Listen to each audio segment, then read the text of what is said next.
Funny. Thanks, pal. That's what you're here Yep. for, Jim. Yep. There it is. Hey, guys. I've been over here engaging with the chat. I'm live now. I know I am. But I've been over here engaging with the chat for the last 4 minutes because I thought I was live. So, Dom, I was talking about you, buddy. I was saying I'm feeling the fact that it's 4 a.m. and you're up over there grinding away, doing the dishes, doing the dad life. I do that too, man. I'm usually up at 5 in the morning and I make my coffee, I get into my Bible, and then I sit and cuddle my dog. But then I gotta clean the dishes. It's a bunch of things. If I don't do it in that morning, I'm not gonna get it done. And I was commenting before the video went live too on Toshinori's comment about every time you get something good from a pack, he sells it. I totally agree, man. But that's kind of a play that I strongly recommend to you guys who are just getting started. Whereas people who have been here longer, who have hundreds of thousands or millions of power, it's just too much. I got 9,000 packs. I can't open 9,000 packs and manage a portfolio of 45,000 cards to try and sell one for $10 and then reinvest. It's too much. So I got to kind of play the big game and hold on to 9,000 and extract airdrop points and, later on sell the pack. That's the scale I'm at now. And you guys are going to get there too, as long as you stay, keep grinding. Artificial Field, Japoro. Hey guys. Dom Ever, Our Faded Glory, Toshinori, Mariana. Yuki's in the house. Jim, thank you for helping out. Jim's on the comments, guys. He's going to let me know if there's a big question or a comment that I'm missing. We've got some guests tonight. We've got some people visiting with us. We're going to have Crypto Llama hanging out. I think he's just getting set up right now.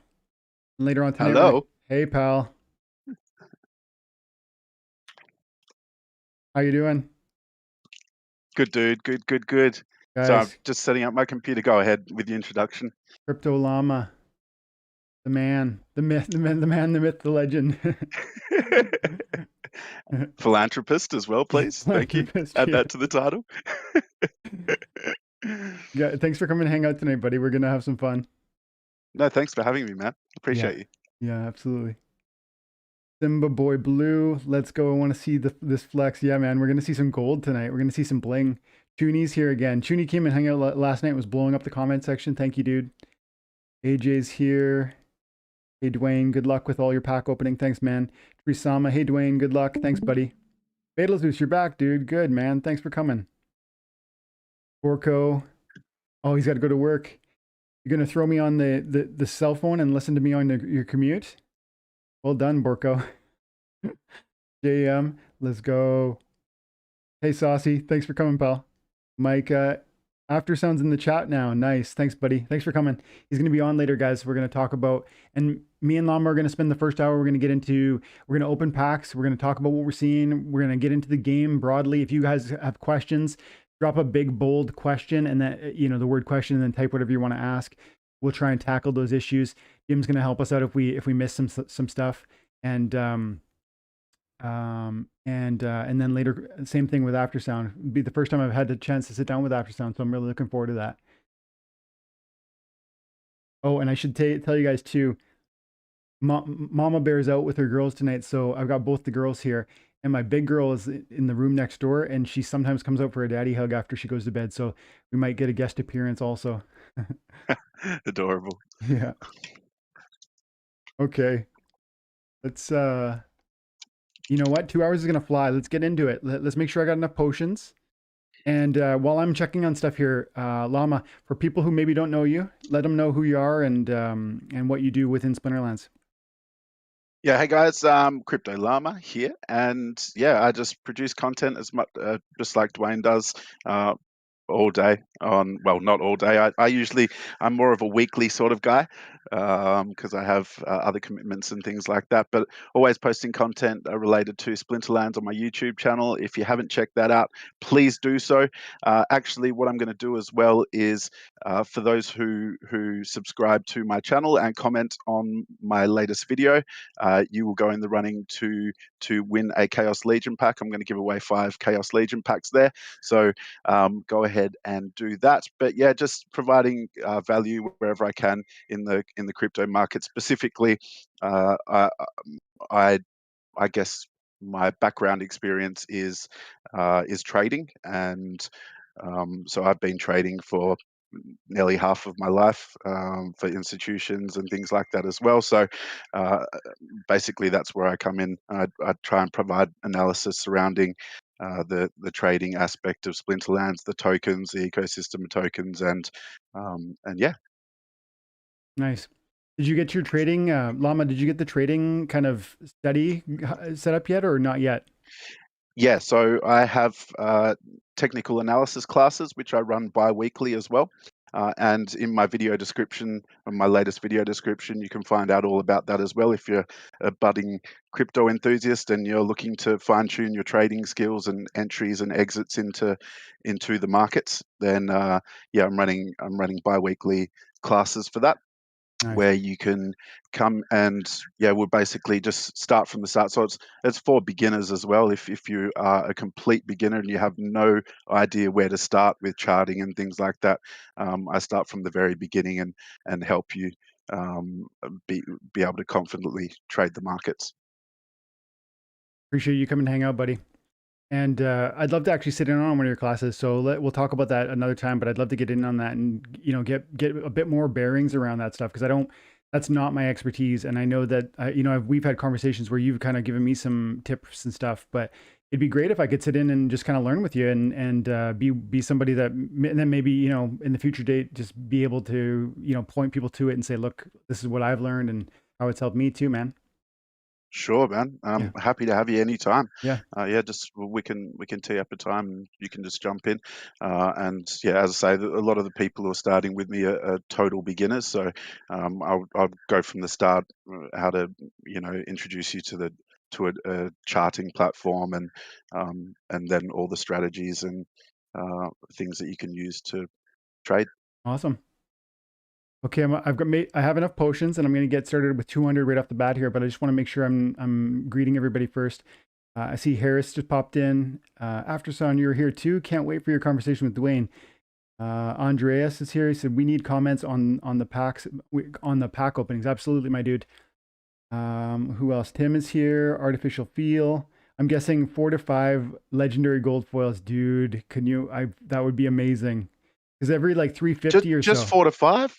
Come on, come on.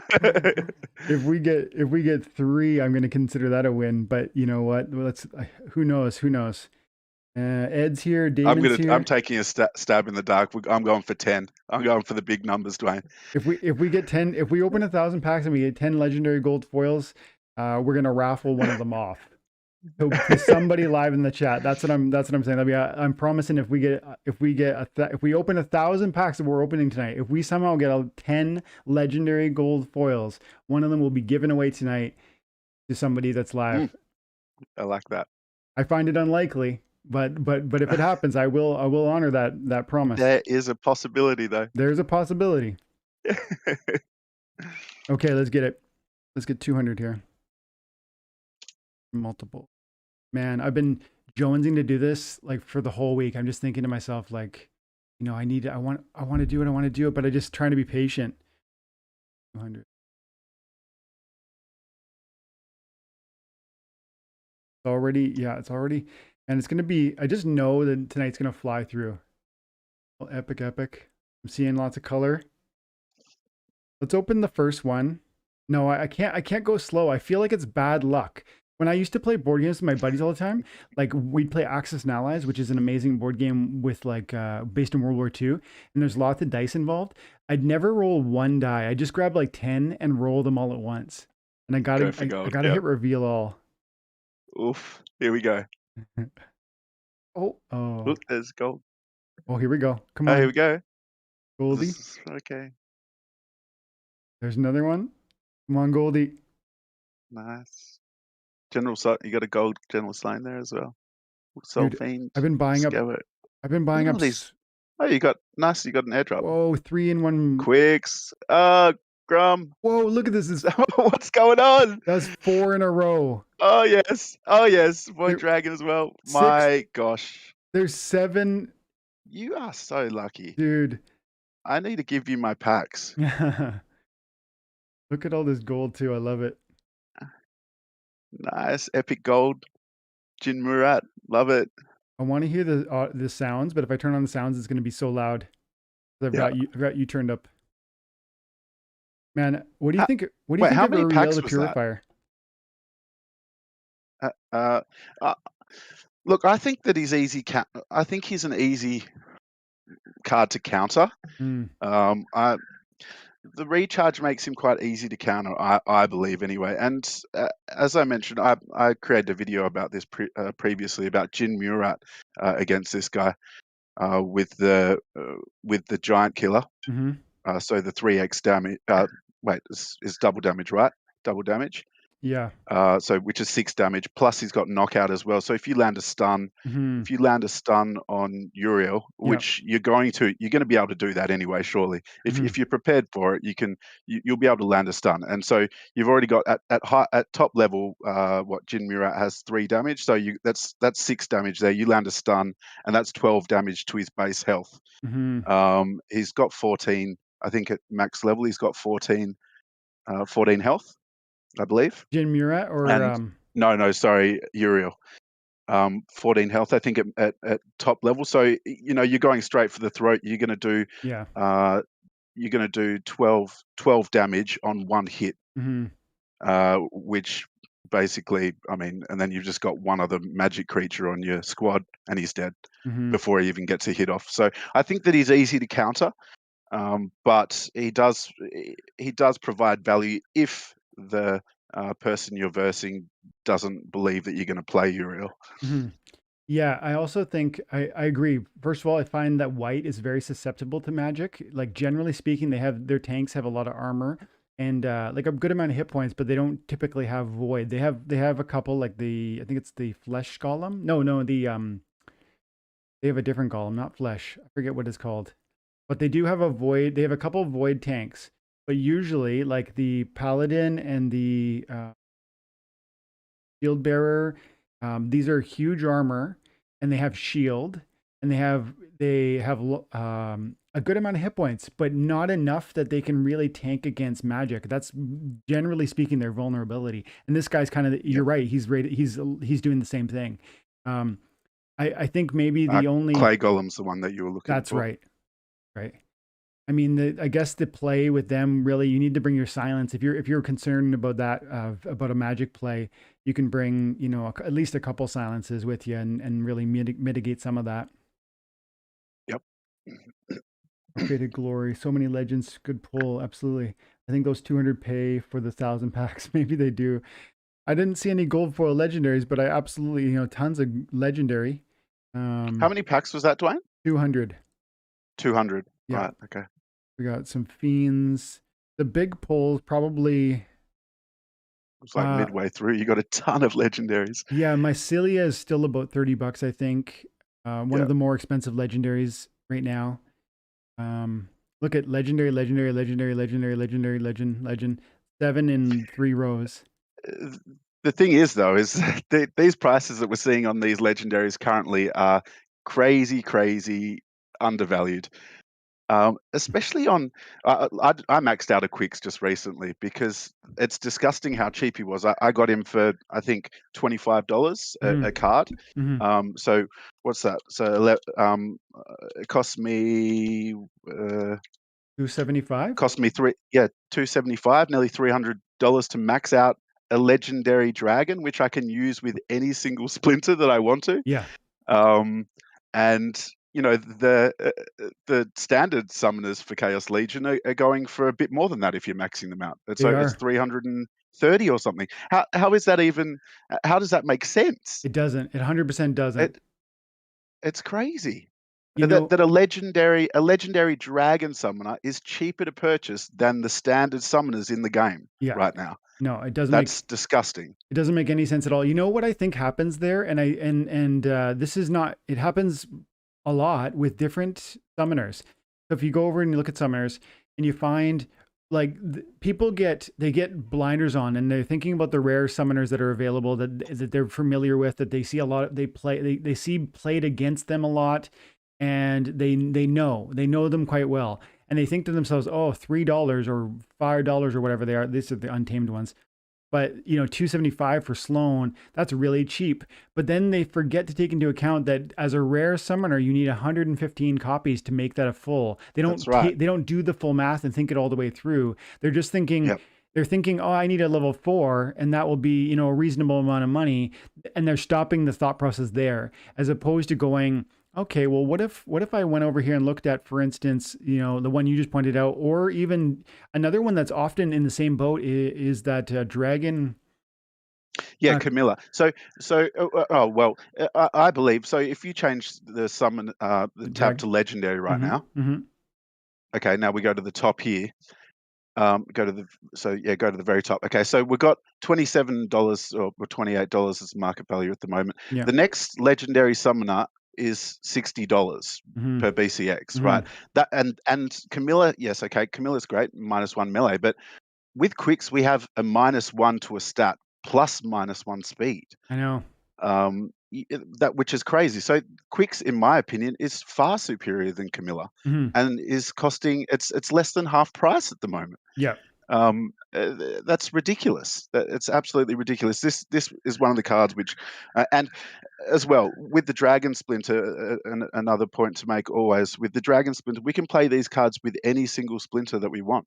Which makes it incredibly more valuable than standard Splinter summoners because we Yes. can play him with everything.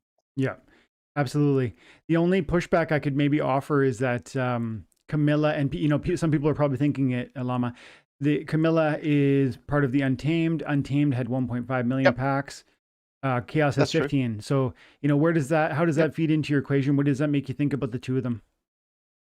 Well, I think I'm going purely off stats and how to play these cards to make extra DEC or when DEC goes back up and things like that. I'm purely going off its the way that it can earn you extra capital.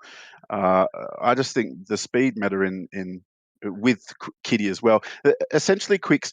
If you put if you had like Creeping Ooze or something like that, which is on your team as well, which is 1 mana, yeah. Yep. You've basically got I mean, not exactly, but you've got something which represents almost a kitty. You've got -2 speed instead of the +2 speed. Yeah. Which essentially does the same thing. A poor man's kitty. Yeah. Yeah. Yeah, it's a poor man's kitty. Sure. Yeah. Yeah, you're right. I mean, and Kitty's 7 mana cost, and sure, the formula you just described would take up a monster spot, and maybe you can make an argument Creeping Ooze is not cheap either, but still, what you're saying makes a lot of sense to me, and I'm always looking at stuff like that. But I was actually, when I was talking Dragon, I was thinking Kretch. He's not legendary, he's epic. And the same thing happens with this. Like Kretch gets overlooked as a very affordable summoner.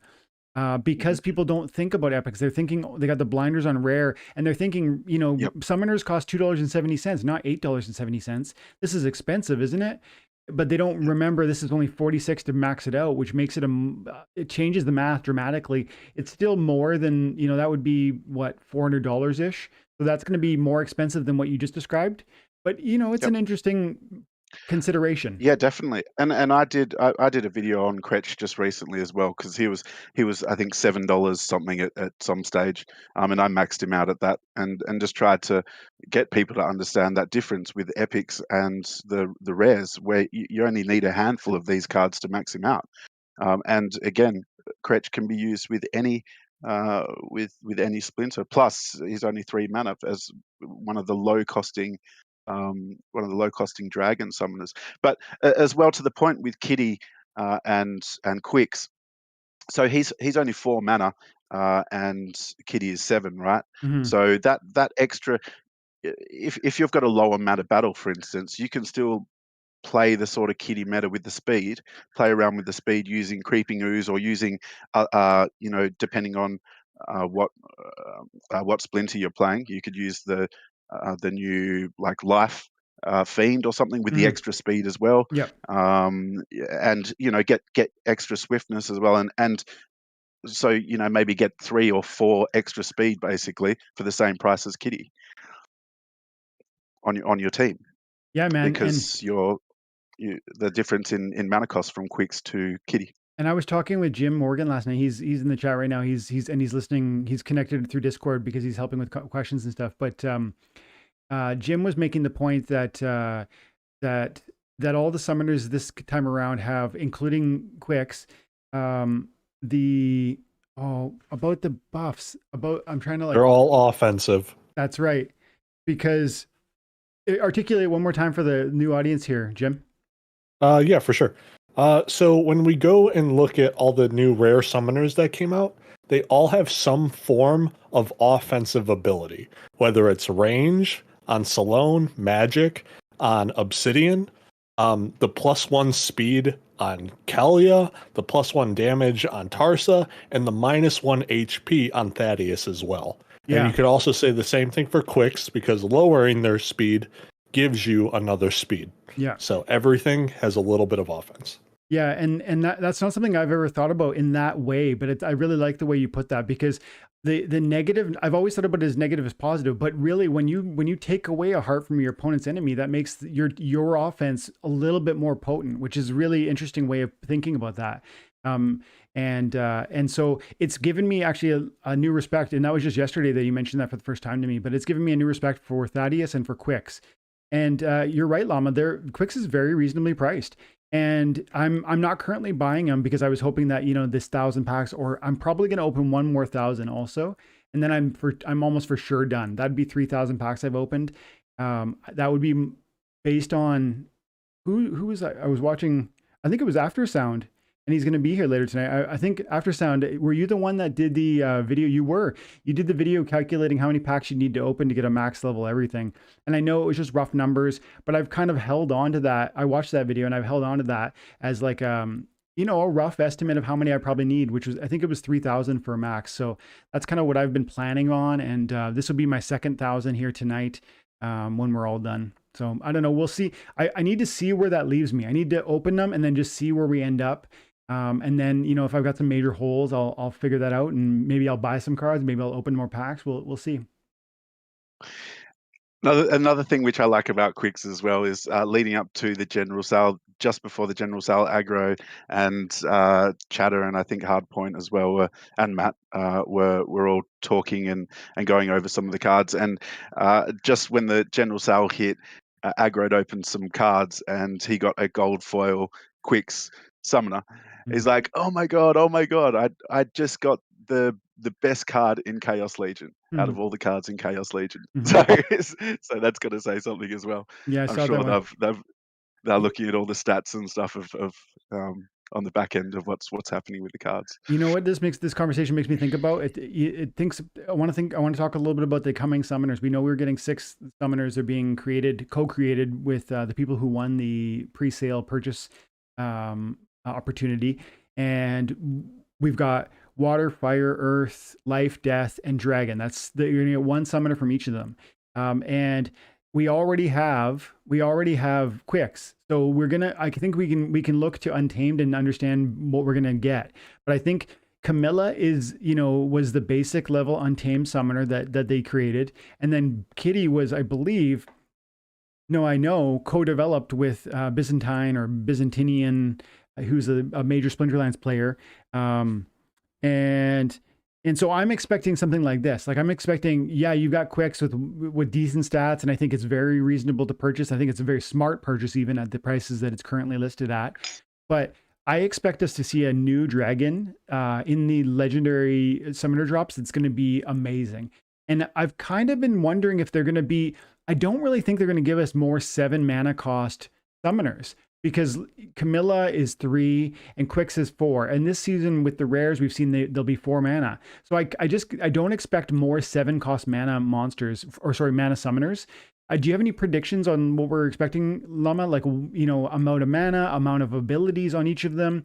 Are they going to be better or worse than these ones? Because it would be reasonable if they gave us like a level 5 mana or 6 mana and they made them a little worse. That would be cool too, because it would be a different use case. But I could also see them going like 9 or 11 mana, something crazy where it's like super powerful, but you can really only use them in a limited mana cap match. What do you think? And do you have any speculation? I haven't actually thought about the mana figures yet, but we do know that these 6 summoners are going to be probably for the last, coming from the 9th airdrop, I would say. Mm-hmm. They mentioned that they're going to be released because they want to get all the artwork and make sure that Yeah. the people who purchase the packs and all that kind of stuff are happy with everything. So I would say from the 9th airdrop is when we'll start seeing those summoners, Yeah. which is great for the people who haven't yet purchased packs, because they still have the ability to get in on those airdrops. But yeah, coming up with, they have to have 3 abilities, right? 3 or more abilities. What they are, seeing Grum come out like that with the Bloodlust, I was not expecting Bloodlust I know, man. to be able to be played in standard games. That was crazy. And I got a bunch of those on the market.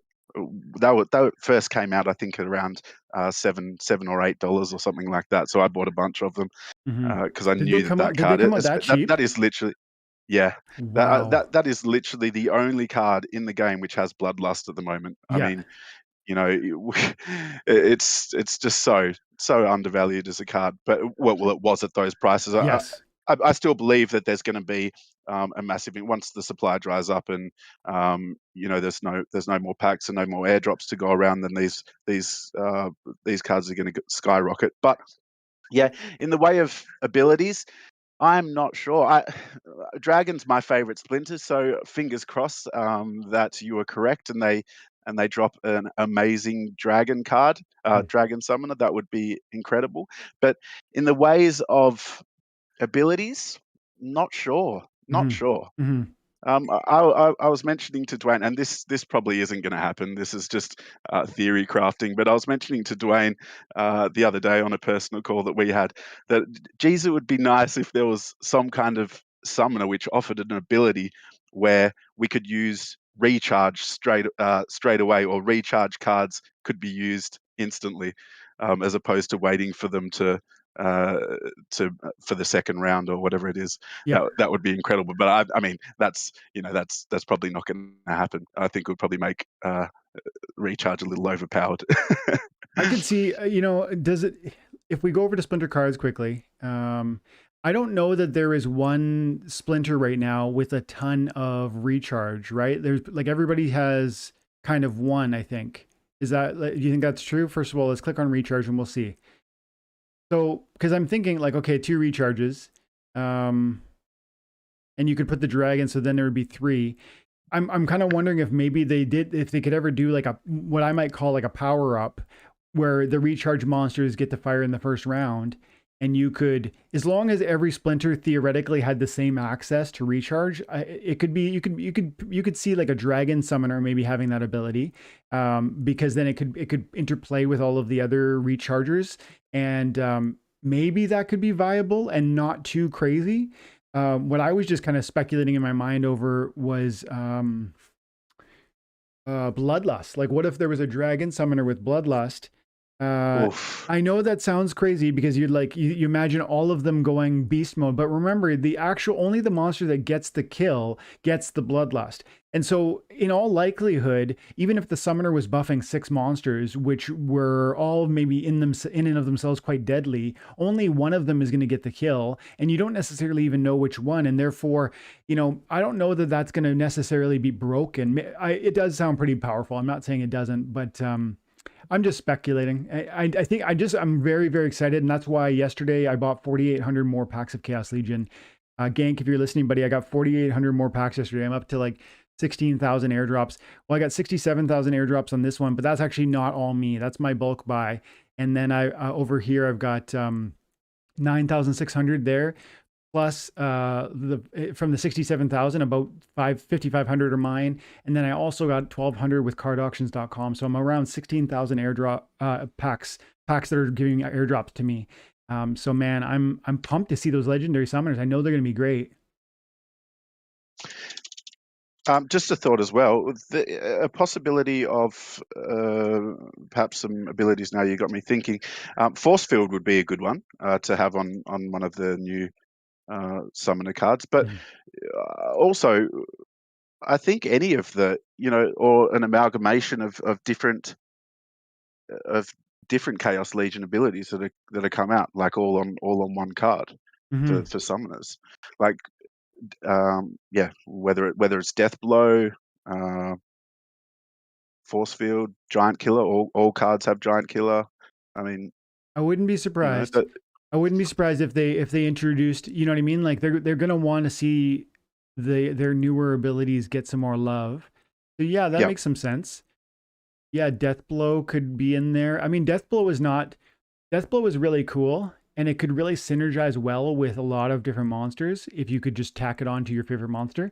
But I could see it being on a summoner because it really only is only it's affects the last. yeah. So I mean, Yeah. there's only a certain context where it ends up being really, really powerful. And you don't necessarily know that you're going to be able to contrive that scenario when you start the game and choose the summoner. I saw a couple Imagine, questions. imagine, imagine scattershot on every creature. That'd be wild. The other 2 weeks ago, I met with the community. On Thursday nights, we go live with just community members only, guys. And by the way, I saw Bronzy join in earlier tonight. Thank you. Shout out to that was Tim. Thanks for joining, buddy, at Bronze. On Thursday nights, we do live events on my channel for an hour with the community members. And 2 weeks ago, it was just me and Shingo and Jim, and we were hanging out and we got speculating about new summoner possibilities, and we were floating the idea of like a ninja samurai type summoner with like sneak attack as a summoner with +1 speed and camouflage. And that, your mind just starts going so wild with where these things can go, and it sounds so broken. I'd love to be able to tinker with this stuff in like a game engine that let me test this out and then just see how broken it was. Yeah, create your own cards, Yeah, and then yeah, that would be interesting. that'd be really, really cool. Someone needs to do that in the community if you're listening and That's you right. have the coding abilities. That would be incredible to be able to use all the current cards that we have and then to add your own cards and their abilities into the mix. That would Yeah. be insane. Somebody, and also I want to be able to do business cards. I want somebody who has like and maybe King Arminius is here tonight and he could figure it out. But you know how the Splinterlands is doing the business cards with like, the monster type. They're monsterizing each of their employees. I love that idea, and that sounds like a Yep. service I'd pay money for. So if anybody had that sort of skill, or if somebody wanted to reach out to me, let me know. I feel like I could use some business cards in my life. I had a couple questions that were directed to you, Llama. So maybe I'll ask you. Chuni asked about SPS, and he was giving a shout out to Aftersound also, because I guess Aftersound figures that SPS is going to fall all the way down to maybe 2 cents. That was what the comment said. I'm not trying to. If that's not what Aftersound said, I'm just reading what the comment said. That is going to fall down to 2 cents, and wondering what your thoughts are on the analysis around SPS specifically, and whether you have a vision for where it might floor or what the future might involve on SPS. Yeah. Well, at the moment, we're broken through like pivotal support, right? Mm-hmm. And that pivotal support Yeah. exists around the 22-cent mark. Yeah. I'd need to see a cross or something like that. That doesn't mean that these prices aren't amazing to get in at, by the way. Mm-hmm. But I would like to see a break above that 22-cent level before I comment. Right now, because of the data that we've given and because of the fact that SPS has only been introduced since July last year. Yeah. Yeah. We don't have a whole lot of data to go off, which makes it extremely difficult to do back testing and analysis on cryptocurrencies. When we have things like Bitcoin or Apple and Tesla and all that kind of stuff, we can make decisions on those. On those shares or stocks or securities or whatever they are, based off their previous historic movements, Mm-hmm. and that's what technical analysis is all about: is using your historical price movements to gauge what's going to happen in the future. But there is a pattern which is forming on SPS right now called a rounded bottom pattern, and that represents a gradual price shift from bearish to bullish. These patterns can go on for months, for years. As I say, like we won't know whether or not we're broken out of this pattern until we see some kind of cross or a break of a previous resistance level or support level, which it once was. But these rounding patterns have really strong bullish potential, and they don't happen often in the market, and generally have like a 95% success rate from these patterns. So that's something that we're seeing currently at the moment, represented through the price movement of SPS. But I would need to see a break of that pattern, and when it happens, I suspect it will happen quite quickly. So yeah, something to look out for. I can't give any, because we're broken through this support level. Yeah. I'm not going to give any specific numbers yet. I need to see a cross of that support, well, turn to resistance Yeah. now, before I can say anything further. Yeah. Yeah. I mean, it makes like, this is something I've seen. I know nothing about charts really, but what I've seen over the, I've been here since I was through the last bull market and the last bear market. And it seems to me that this exact pattern has happened. I've seen it happen so many times where like on a new coin, it comes out and it comes out hot, and people don't really know where the sky is. They don't know where the floor is. And it spikes hard and then it falls hard. And then there's usually like another spike. And then there's a bleed out, and it's just, people like, people don't really know, is this an amazing price? Like, is 40 cents for SPS like where it was in December? Is it, a crazy amount? Should I liquidate it? And it just kind of slowly bleeds out until you get to a point where at some point there just is there's no more weak hands. They love what they're holding. And then you see the floor, and it's like, then it usually sits there for a while, but I don't think that's going to like months and months and months, but it feels to me like that's not the story here. And I'm no TA guy, but it seems like that's not the story here, because I just feel like there's too many fundamental considerations coming down the pipe with the SPS Foundation and the 15 million money that's SPS that's going to go into escrow that the SPS token holders can control. And like Genk and I talked about when we had a chance to meet the other day, what if there's there's going to be $15 million in that escrow that we control, SPS holders control. We could easily on day one vote to spend 500 grand of it to buy a place on Binance. And I don't believe for a second that this token trades sideways when it gets listed. The day it gets listed to Binance, it goes up. And I feel like that could happen any day, whether Splinterlands bites the bullet and does it themselves, or whether we do it in July or whatever that is, when the validators really take over. And it might even be sooner than that. I forget when the validators are taking over. Yep. As well, with this pattern that I mentioned previously before as well, conservative traders don't actually trade this sort of pattern until it breaks out, and the breakout of this pattern is around 90 cents, by the way, guys. Uh, what would happen essentially if this pattern was confirmed? We would see probably a move up to close to $2 per SPS, if the price was confirmed to break that pattern. But we would need, in order to do that, we'd need to break the 90-cent level, and we're far from that at the moment. So long way yeah, up. yeah. And that's why these rounding bottom patterns can happen over months. What shows us that this is actually happening, though, is the spread of the price action. So at the top of the market, we have moving into the top of the market where we had 90-cent prices. We had wide spread on the bars or the candlesticks, whichever you use to trade. I use bars, but we had wide spread on the prices, and as we come down, that spread shortens and shortens and gets smaller and smaller until we start ranging in an area, and it looks like we're about to start doing that now, and on lower volume as well. We're ranging. The volume usually compresses down towards the bottom of the pattern, and then it starts expanding once we see price start moving north again. And right now, the ranging that's happening at the moment, the spread is incredibly small, the volume is incredibly thin. So as Dwayne said, this could happen at any moment, where we see large volumes start coming into the market, which will increase the price of SPS, and it will just take off. So.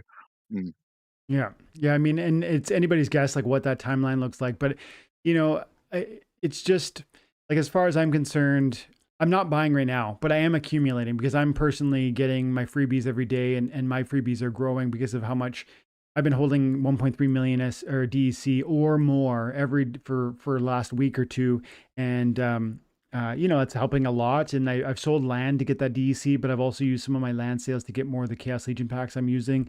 And then I'm squirreling away money to try and sort out a reno at the house. But man, I want more and more and more SPS. Like I'm making 600 a day now, I think, as opposed to 300 a day before Chaos Legion General Sale. I was getting about 300 a day, so I've really turned that around. I'd love to crank that up even more, but I've been expecting SPS to fall to new. I know it's going to find a floor during the bear market, and that might be months away. I don't know when the full, proper, deep bear market will be here, but cryptocurrencies like SPS will go down with the ship. And then, people will talk about how it's dead, and people will talk about how, it's never coming back. And I'll be there collecting it. I'll be buying it from people at whatever low that is. And I've seen it happen so many times. Somebody said in the chat, but he said, Eli says, yeah, but there's so much more than just previous patterns though. Yeah, I mean, if the implication there is that, I expect everything to look like it was before, no, that's not true, Eli. I expect what I do expect is that there will be a bear market, and I'm playing the long game. Like I'm here for the next 4, 5, 10 years. And yes, I'll be playing this game because this game will be here. And I say that with confidence because good games last decades. And I play some of my favorite games from the 90s still there's a huge group, there's a thriving community for those games because good games last. And this game is good now, and it's growing every day with new amazing, game modes and a vision to add extra things around land or brawls or the sit and go tournaments. I heard somebody dropped a comment. It was Cryptomancer, I think, dropped a comment to Gank in the chat because that was spoken about today in the town hall. I love that idea. Wouldn't it be amazing? I don't know, Llama. I think are you a poker player from before too? Is that a part of your? Yeah, Yeah, yeah. That got me through uni. yeah. Me too. Me too. And it wouldn't it be awesome if you could just jump in the tournament screen and just find a sit and go, and you just pop in here and there's 20 tables, and there's 3 people sitting at this table and 4 at this table, and they're waiting for 2 more, and you can just go ahead and click join table, and you have to put down 100 DEC or whatever, and it's like, maybe it's a round robin or who knows what the format would be, but it would be so much fun if you could just join a sit and go, and then on to the next table and whatever. I think the commenter today said that would really expand their ability to stick around and be attentive to the game for more hours of the day. And I think that's probably true. And I love the idea. I really hope they pull something like that off. Yeah, anything to, yeah, there's that the problem at the moment to keep people, I guess, on the site, and they're still increasing the numbers of the amount of time that each player's playing the game. But we always have that problem with our ECR, right?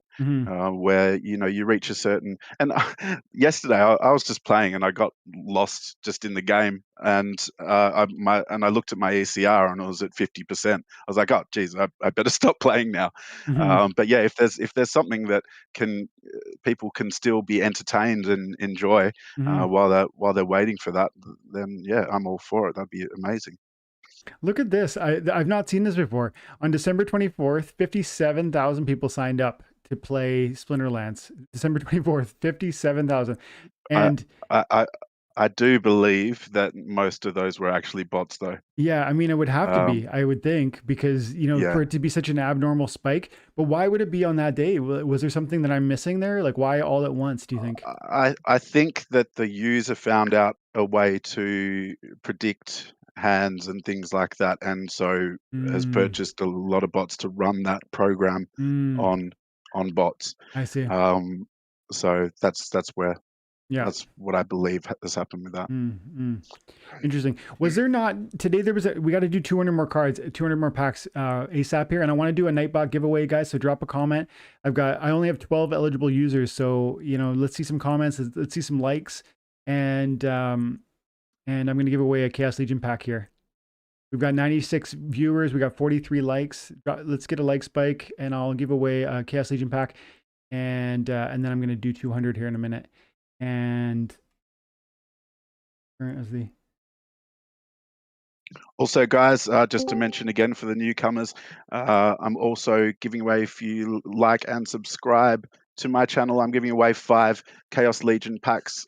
Just all you need to do is subscribe and comment on my latest video, and you'll be in the running for that. And while we're talking giveaways, TNA raffle tournament number 6 repeat for 300 EC, so it's not entirely free, but I'm giving away 25 Chaos Legion packs that I'll randomly raffle off to participants in the tournament. You can be first, you can be last. It's not a performance thing, it's like a lottery ticket. For 300 EC, I'm giving away, you're going to have one opportunity to get one of the 25 Chaos Legion packs. No one will win more than once. I see to that. But you can also, if you are a talented player, you're going to have the opportunity to win your DC back by being in the top 5. Right now, there's only 46 participants, so your odds are 1 in 2, really. But I'm sure we'll fill that up. We still have 4 days to go on that. So, but check it out if you're interested. TNA raffle tournament number 6. Okay, I'm going to go and get a roll here. Mike Ray, drop your in-game name, and I will send you over a Chaos Legion pack, my dude. Gravity pushes. He's here. JM. Rigged. Jim says rigged. I did give a double. I'm giving a double. What's the double luck to all of my mods, or no, sorry, not my mods, my members, and so you guys have a better chance than not. Mike Gray, drop me your in-game name, buddy. Okay, Scold, he says, and I'm actually gonna give away another one right now. Plot twist. Zach Timp gets one also. So let me see your in-game name too, dude.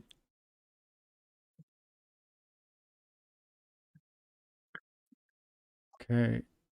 Not Richard.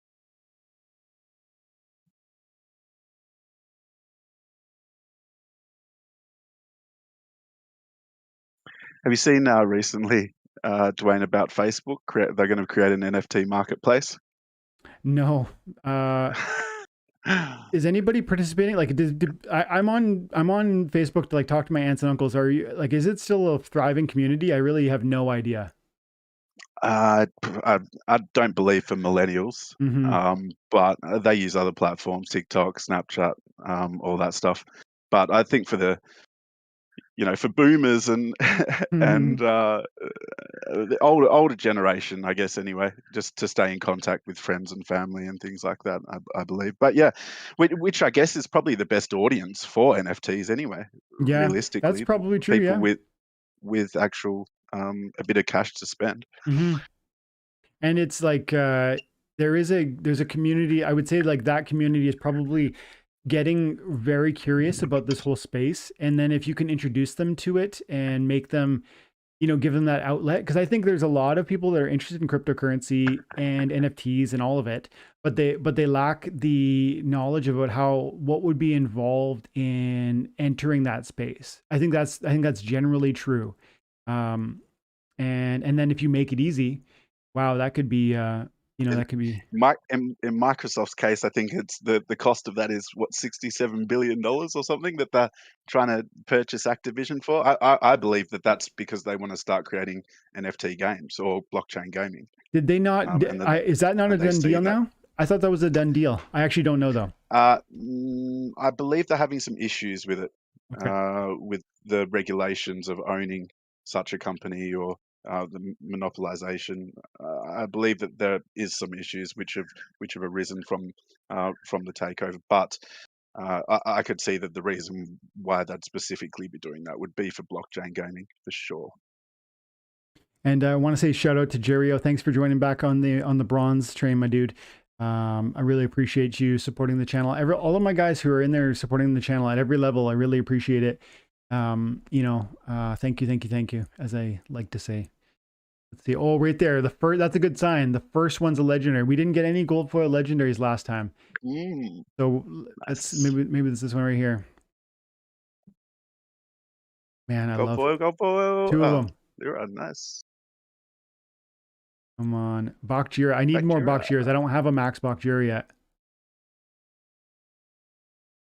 What's your favorite monster so far out of all the new Chaos Legions? Oh, that's a big call. I probably actually considering Tarsa, gold Tarsa, nice. White dragon. Sorry, I'm just mesmerized by the screen right now. Nice, a gold Gin Nice. Inferni. Temporal Master. Still no. Okay, 2 more Grums.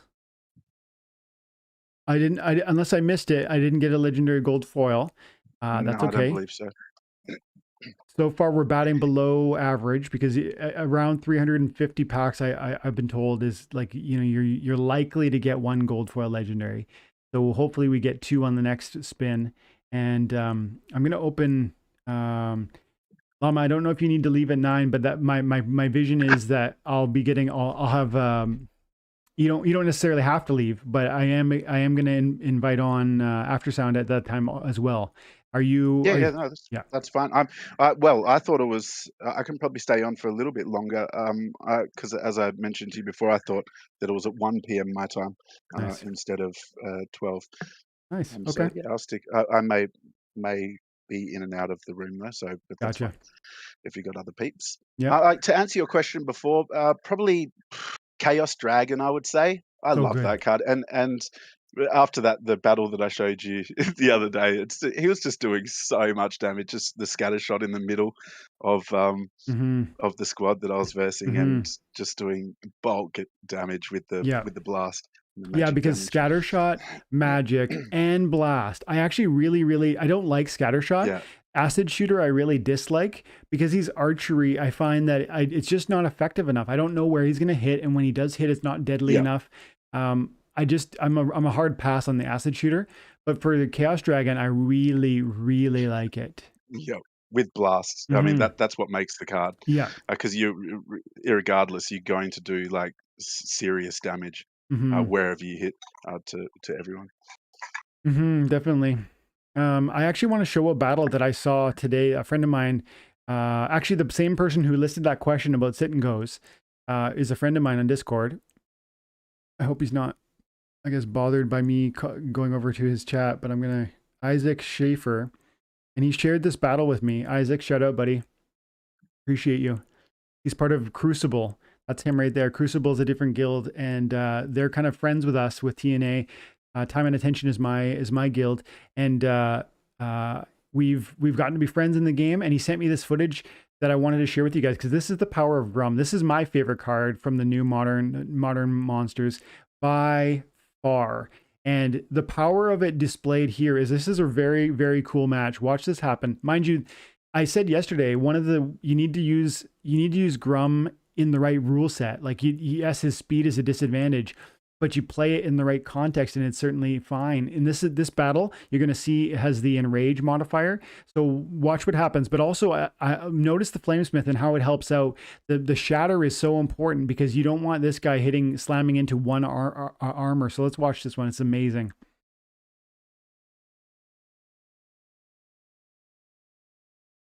The shatter right off the bat, which is going to let Grum do his business. And enrage is here. So when he does get hurt, he goes into, like, look at that. He's doing 8. And now what are we? 9. And it just goes up and up and up. And if he had trample, it would Imagine be, if he had trample. oh Look at my the 11 goodness. damage though. There's Like just the no bottom guy had chance. no chance. The Grum just Yeah, gobbled him up. And oh man, I just 12-6. love it. I think it's a very effective monster. And that was a bronze level play. Those were all level 1s, I think. I don't know if it's bronze for sure, but they were all level 1s. And but I mean, at every level, I think he's super deadly. Okay. A lot of people were mentioning. I've seen some people in posts and things, how it's going to be crazy for reverse speed. I actually think the opposite, because you want him to actually kill uh, kill creatures, right? mhm. So he's going to be increasing in stats as he does that, and so his speed will increase as well. I believe Oh, I believe it would be better to actually use him with swiftness. So you're upping his speed rather than interesting. using it in reverse speed battles. You guys heard it here first. Crypto Llama dropping knowledge on you guys. No, seriously, that makes a lot of sense, man, because you're right. Because if he gets the kill, he's going to go up in speed. Oh, but hang on a second. Bloodlust doesn't increase his speed in reverse speed matches. If you read the, where is he? Let's look at him. It's designed in such a way that it won't hurt you if you, let's see, stats, Bloodlust. So this monster revels in the glory of combat and becomes more dangerous as the battle goes on. Every time it defeats an opponent, it gets +1 to all stats in reverse speed rule sets, -1 to speed. Oh, okay. Right, okay. So he's going to be better in reverse speed. But still, to your point, he's not better exactly. Like No. if he's at 1 and he goes -1, he's just really staying at 1.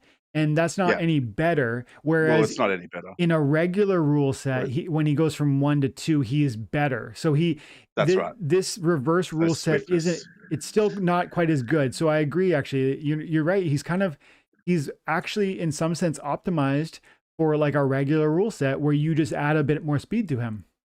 Yep. Cool. I never really thought about that. Or do the quicks, or do the quicks thing and reduce the speed. All right. Let's welcome Aftersun. I wonder if Aftersun, are you connected yet into the Discord? Sounds good. I'll be watching, he says. Let's see. Can you hear me? I can. Hey, dude. How you doing? I'm good. How are you? Awesome, man. Thanks for coming. Thanks for making yourself available and for spending some time with us. And yeah, come and hang out. I'm gonna open another 200 in a couple minutes here. But right now, give the guys, I'm sure they know who you are, but let them know who you are and what you do and how are you involved with Splinterlands? Sure. Well, first of all, thanks for having me on. This is a little surreal for both me to be talking to you and Llama if you're here, because yeah, I mean, when I first started playing back in August, I was watching your guys' videos, so to be talking to you is kind of cool. But yeah, as I was saying, I started in August. Honestly, was just looking for some cool P2E games after the big Axie boom. Felt I was too late to that. And I just wanted to find my way around. And I think the first thing I did was bought like $30 worth of DEC and put it in the game. And I realized just how crazy the airdrop was. And it was one of those where like I was just buying DEC and SPS and buying tokens of different games to just, I don't know, just throw some darts and see where things landed. But I got sucked into the game. I was a Magic the Gathering player and played Pokemon even before that when I was younger. Nice. And so the card game aspect of it just totally jumped out to me. And I don't know, it was just, it's become an obsession ever since then. Obviously, I was streaming on Twitch regularly before that, a bunch of other games, but it seemed like there was a budding Twitch community, which has grown and become really awesome, and then obviously on YouTube as well now. What games, like, were you diversified in what you were playing? Like you were playing various games as well as like investing in several games, or what? I had looked into Crypto Blade. I bought a little bit of like my DeFi pet. There was a bunch of different things. If you're familiar with like Animoca brands, I follow Yatsu on Twitter, and he just seems like a smart guy. I was looking into a lot of projects that he invested in. But I think what really sold me was the first time I saw an AMA. Back then they were still called AMAs. And I don't know, there was just the transparency that the team has had. And then honestly, like watching videos like yours, and I think Bulldog had been around for a while, and obviously Llama. And it was like people had been playing this game for so long. Or I mean, not so long, like it's been out for 3 years, and people who've been in it for a while have really, really benefited from it. And there's just a nice track record there, right? And there's so many rug pulls and scams within the crypto community. So it's just, when you see people who've been like working on something for a while, and then get to see them in a very transparent way, that was game changing for me and made me go down the rabbit hole, which I've only gone deeper and deeper. Awesome. Well, thanks for coming and hang out, man. Thanks for the comments as well. I didn't want to jump in there while you were talking, but appreciate the comments. And yeah, it's nice to meet you. What did how did you get into blockchain, generally speaking? Like, did you come to this because of NFT, or did you come to it because of gaming? And if it was gaming specifically, what sort of games were you into before cryptocurrency? So no, it's funny. So, I guess from a crypto perspective, I came in from there, right? And then obviously gaming was something just fun that I had been doing, but I hadn't really kept up with. I think the last console that I had before buying a Nintendo Switch a couple of years ago was like PlayStation 2. So Mm. that's probably gonna date me, but Mhm. um, it had been a while since I'd gotten like back into gaming. But my first like exposure to crypto was obviously the big Bitcoin run in 2017, Mm. and learned about it there and got excited about the technology. And then we hit this like bear market, and I kind of checked out for a bit. And then after 2020, there was all this like, it's crazy how much like content and how much crypto YouTube has grown Mhm. since 2017, because there's just a wealth of information. And it's funny because like all these crypto YouTubers talking about like a big, Bitcoin boom that never happened. So everybody was wrong essentially, but that doesn't change the material that they were sharing in terms of, inflation that's happening, global Mhm. macroeconomics, which is all fascinating to me. I love that kind of Me stuff. too. So I really try to dig into it. And so obviously I probably came across a Michael Saylor video at some point in 2020, and that just got me back into things. And yeah, from there it was just focusing on cool projects all around. Obviously, when Axie boomed in the summer of last year, I started looking around at games, and at that point, I was playing. Here's where it gets interesting, right? So I had built this community on Twitch around Fortnite, which I suck at the game. Like I'm actually really, really terrible, and I play with a bunch of like 15-year-old kids who just beat up on me. But Mhm. it's it's fun because from an organizing standpoint, I would like organize tournaments within this, and we kind of grew a community very organically. But what I saw very clearly was how crazy they would go for skins, right? And in-game items. Yeah. And as soon as NFT gaming clicked for me with Axie and with Splinterlands specifically, I mean, um, it was just like, oh my goodness, like what what are these people doing? Why are they spending so much money on, all these skins? They don't own anything. So that seeing that like complete dichotomy, right, between the two different games that I'd started streaming and like the way that people acted on. I'm just like, if you guys, you guys are kids, so I don't hold anything against them or judge them. It's just if you guys understood what you are giving up, right? Mhm. It's kind of crazy. Yeah, I see what you mean. Yeah, the understanding, like it sounds like what you're describing is like the beginning of an understanding of um the value proposition of owning like a piece of artwork online, and then it began to attract you to like the broader sense of cryptocurrency gaming, like NFT gaming, where not only can you own it, like you can own the skins in Fortnite, but you can't own them in the sense of being able to liquidate them. Is that kind of what you're alluding to there, and is that where the excitement kind of led you to crypto? Yeah, I mean that was a big part of it. It was just like you own the assets, right? Mhm. Otherwise, you're really just renting it or renting like a locker space Yeah. that you'll never be able to pull Yeah. your assets out of. Yeah, man, I totally agree, and it's really interesting. Yeah, I felt the same way. There was a moment. It was a different set of circumstances that led me to understanding what we were dealing with, but it sounds like we're very similar in understanding, or our understanding of the importance of it. Like even you talk about the inflation, you talk about like the economic setup and things that are factors that are surrounding us really right now, like in America and all over the world. I think actually, all of the fiat currencies are being inflated every single day, tied to nothing, and haven't been for decades. And they talk about inflation like it's a good thing, which is like the craziest marketing campaign. Like the fact that they've been able to sell us this idea that 2% inflation is a great target to aim at is so insane, because it's literally meaning that every dollar I save is 2% less effective, because they're printing, like they're inflating, they're making more of the same dollars. So um, I am necessarily being hurt. Old people who have no more income, and are living on a fixed income, they're necessarily hurt. And if we begin to understand these things, I posted a tweet like yesterday, I think it was yesterday, talking about like you need to understand. Oh man, where is it? No, I do lots of them.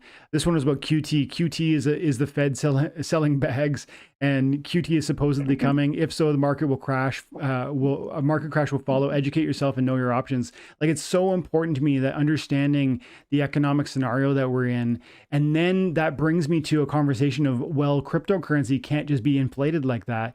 At least DEC can, and some tokens like that can be, but these NFTs, these Chaos Legion packs, while there might be a lot of them for now, 15 million might seem like a lot. It's not infinite. It can't be more. And even if there are new cards later on, like Rift Watchers, that's a different set of cards with a different utility. And no, it doesn't take away value from the underlying value proposition. And it's like, I only began to understand that as I kind of skirted around the community of cryptocurrency and began to hear, explanations of what inflation was and about, what fungible and non-fungible was. And man, it's been such an education, such a wild ride. And I'm so glad that I don't remember exactly what got me on it, but I'm so glad that I'm here. Yeah, no, I mean, I find your perspective is very fascinating. That's how I started kind of going down the Splinterlands rabbit Thanks, hole man. with you. But with the broader market, there were a couple of things that really stuck out to me. I think somebody was saying that the U.S. had printed. I think this statistic was like U.S. had printed like 30 or 33% of all dollars Yeah. in circulation. Yeah. And so like that is technically the real inflation, right? We can change around whatever basket of goods for CPI that they want, but ultimately like that's what the real number is. We printed 33%. And then there was another stat which stuck out to me was because I'm US based, and I believe both you and Llama are not, right? You're in Canada. Canada, yeah.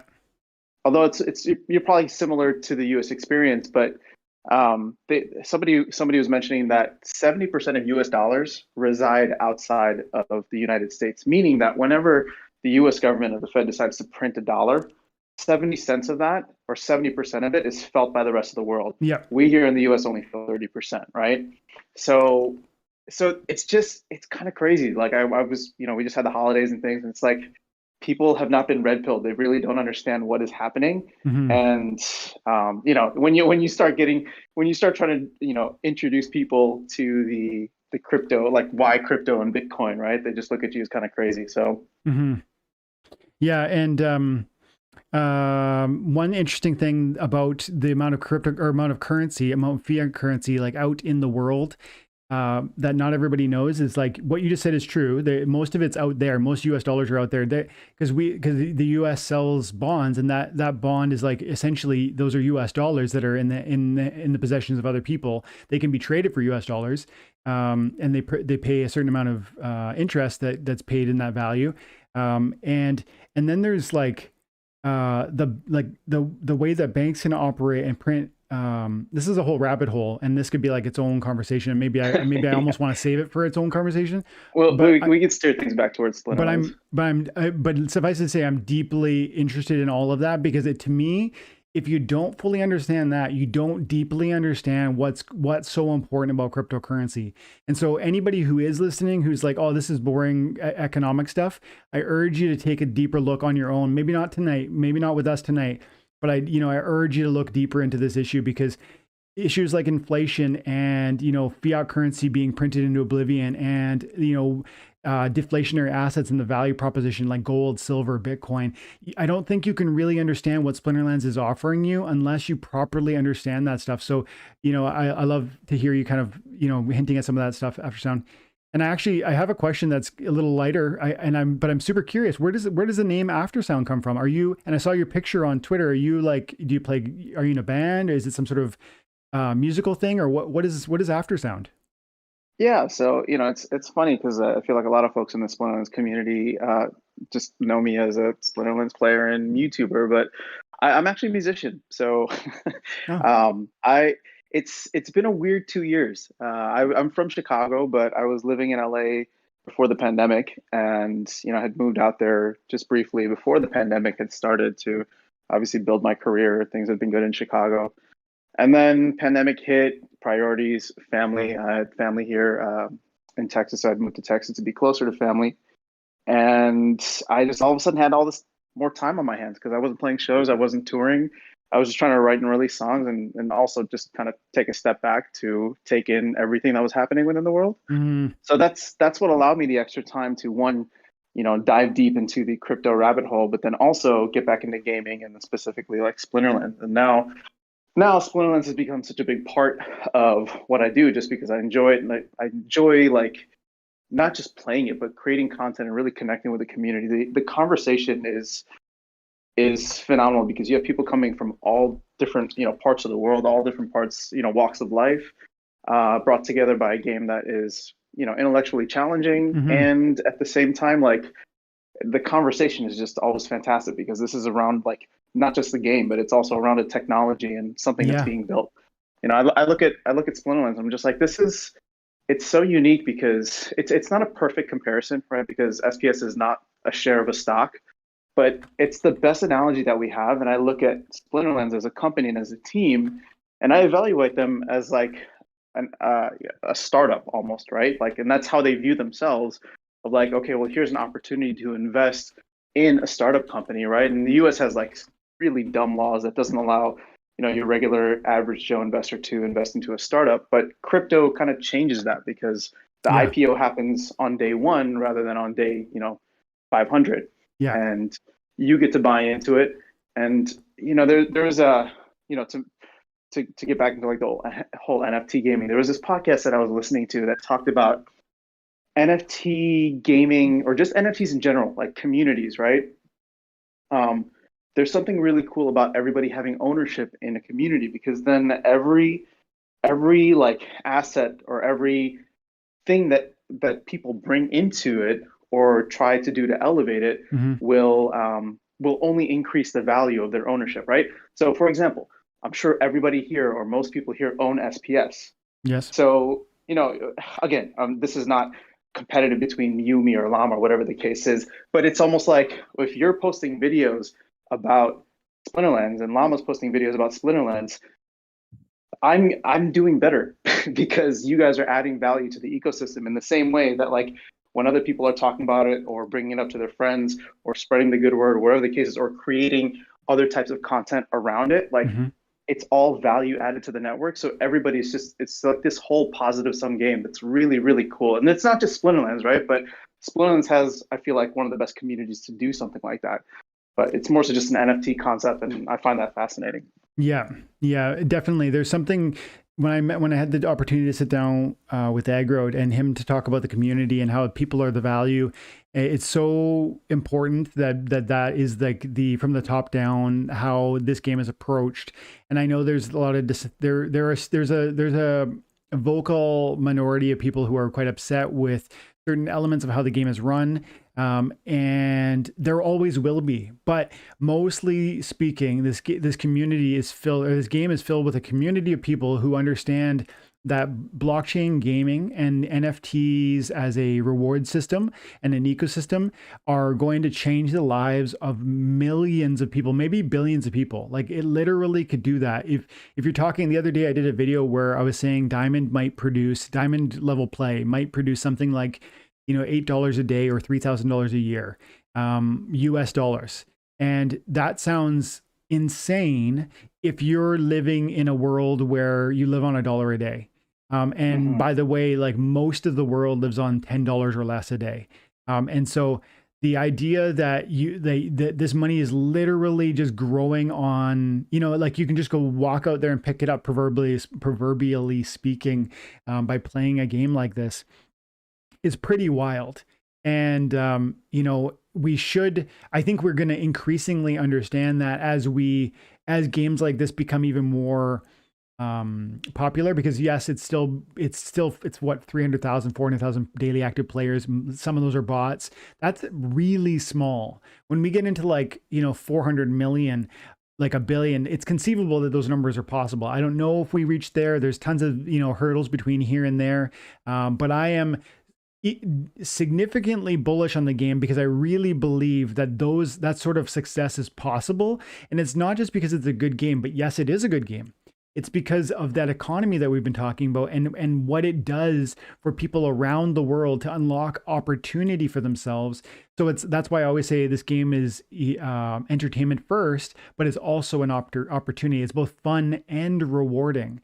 And man, I think it's true, and that's why I'm so passionate about this, and why I cover it every day, and doing the channel, and why for 3 years when there was a bear market and no one was watching and no one cared about the game, I was still here playing it. Well, not nobody, Gank, who was here earlier, and 3,000 other people were playing with it just with me, same time, like every single day we'd be in here doing our thing, and now we've gone. Is it 100x? I guess if we go from 3,000 to 300,000, it's 100. So, when we make it to 3 million or 30 million, I think, I'm not going to be surprised. Let's put it that way. We should open. Let me interrupt. I'll get the 200 queued up, and actually, I want to drop another. I'm going to do another giveaway, guys. Let's get a like spike. Let's see some comments. I only have 9 eligible users from the comment section, so get in there, and I'll give away a Chaos Legion pack here. We're up to 96 viewers. We got 83 likes. Oh, so that's pretty good. Thanks, guys, for the support. 2 new members, like I said earlier, Tim and Jerrio's back. Appreciate you guys. Thank you very much. And I'll give a couple minutes here. And after Son, you were going to say something.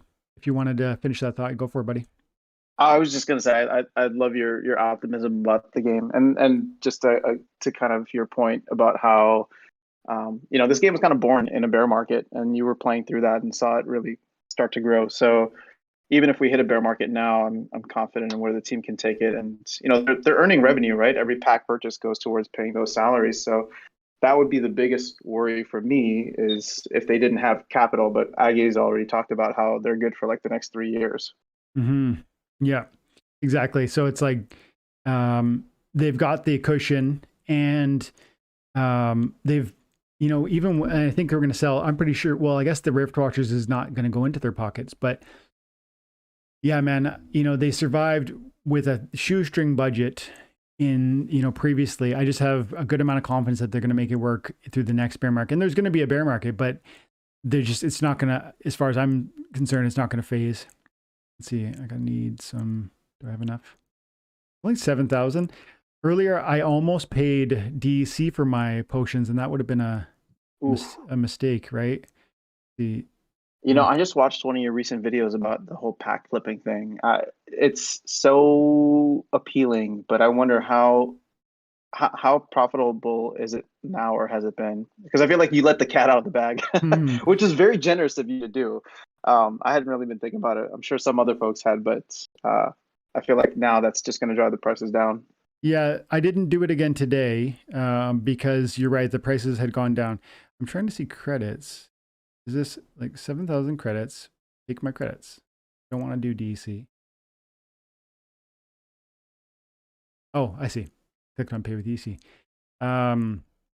Yeah, it's you need 7,100 more credits. Why do I need? Is it that much credits? Is it 100,000 credits to buy 2,500? Hang on, sorry, I just need to think this through. 2,500. How much do you need? I actually don't know. So I'm trying to buy 2,500 charges of legendary, and it's $100. Okay, yeah, I do. I see. I got it. It is 100,000. I'm gonna put 8,000 more. So DC. There we go. Yeah, it was better for me before I said something. And I haven't checked right now, but look at that. Chaos packs are $2.98.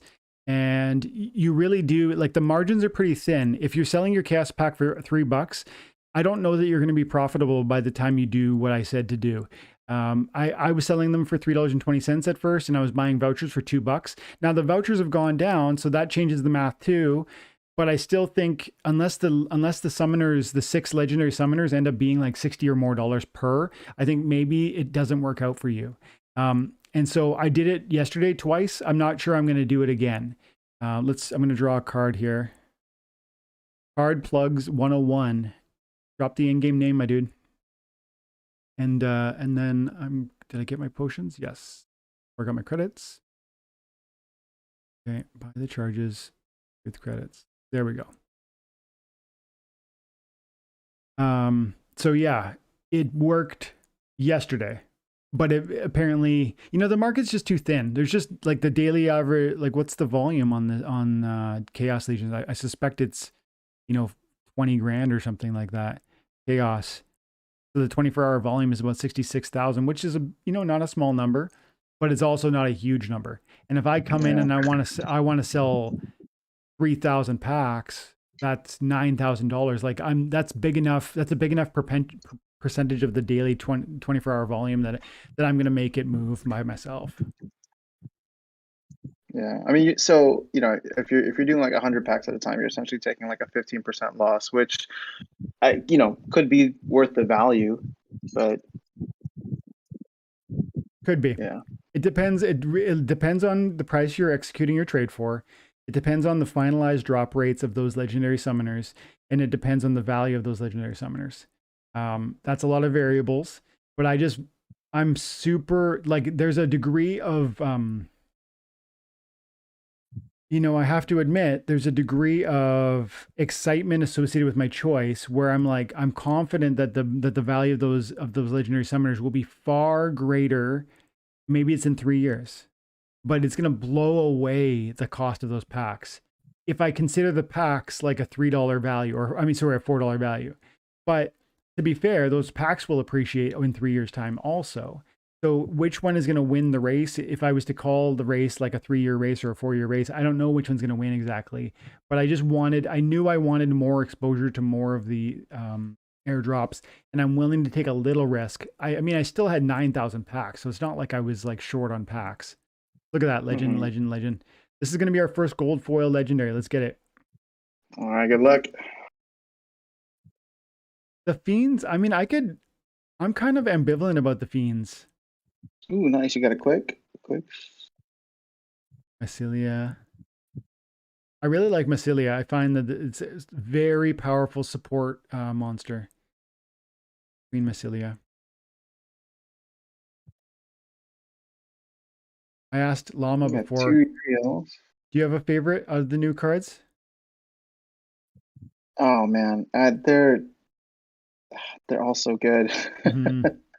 I was just actually doing a video for like the new airdrops, and I really like Bakjira. I get it now, especially since I'm so susceptible to a lot of those like those legendary water monsters. You know what's surprising to me? Cards like Zyvax Hool, which I know is not, I'm willing to admit it's not amazing, but I do think it's worth more than $4. Like this marketplace. So, I have a question for you on Zyvax Hool, because on a previous video of yours that really piqued my interest, you mentioned how the team will try to go back and make previous cards a little bit better by almost rebuffing them with future cards. Mm-hmm. What is something that they could do in the future for Zyvax Hool? I'm just curious where your thought process was leading you down. Like, what if they came out with the new legendary dragon summoner was +1 archery, or +1 archery, +1 armor,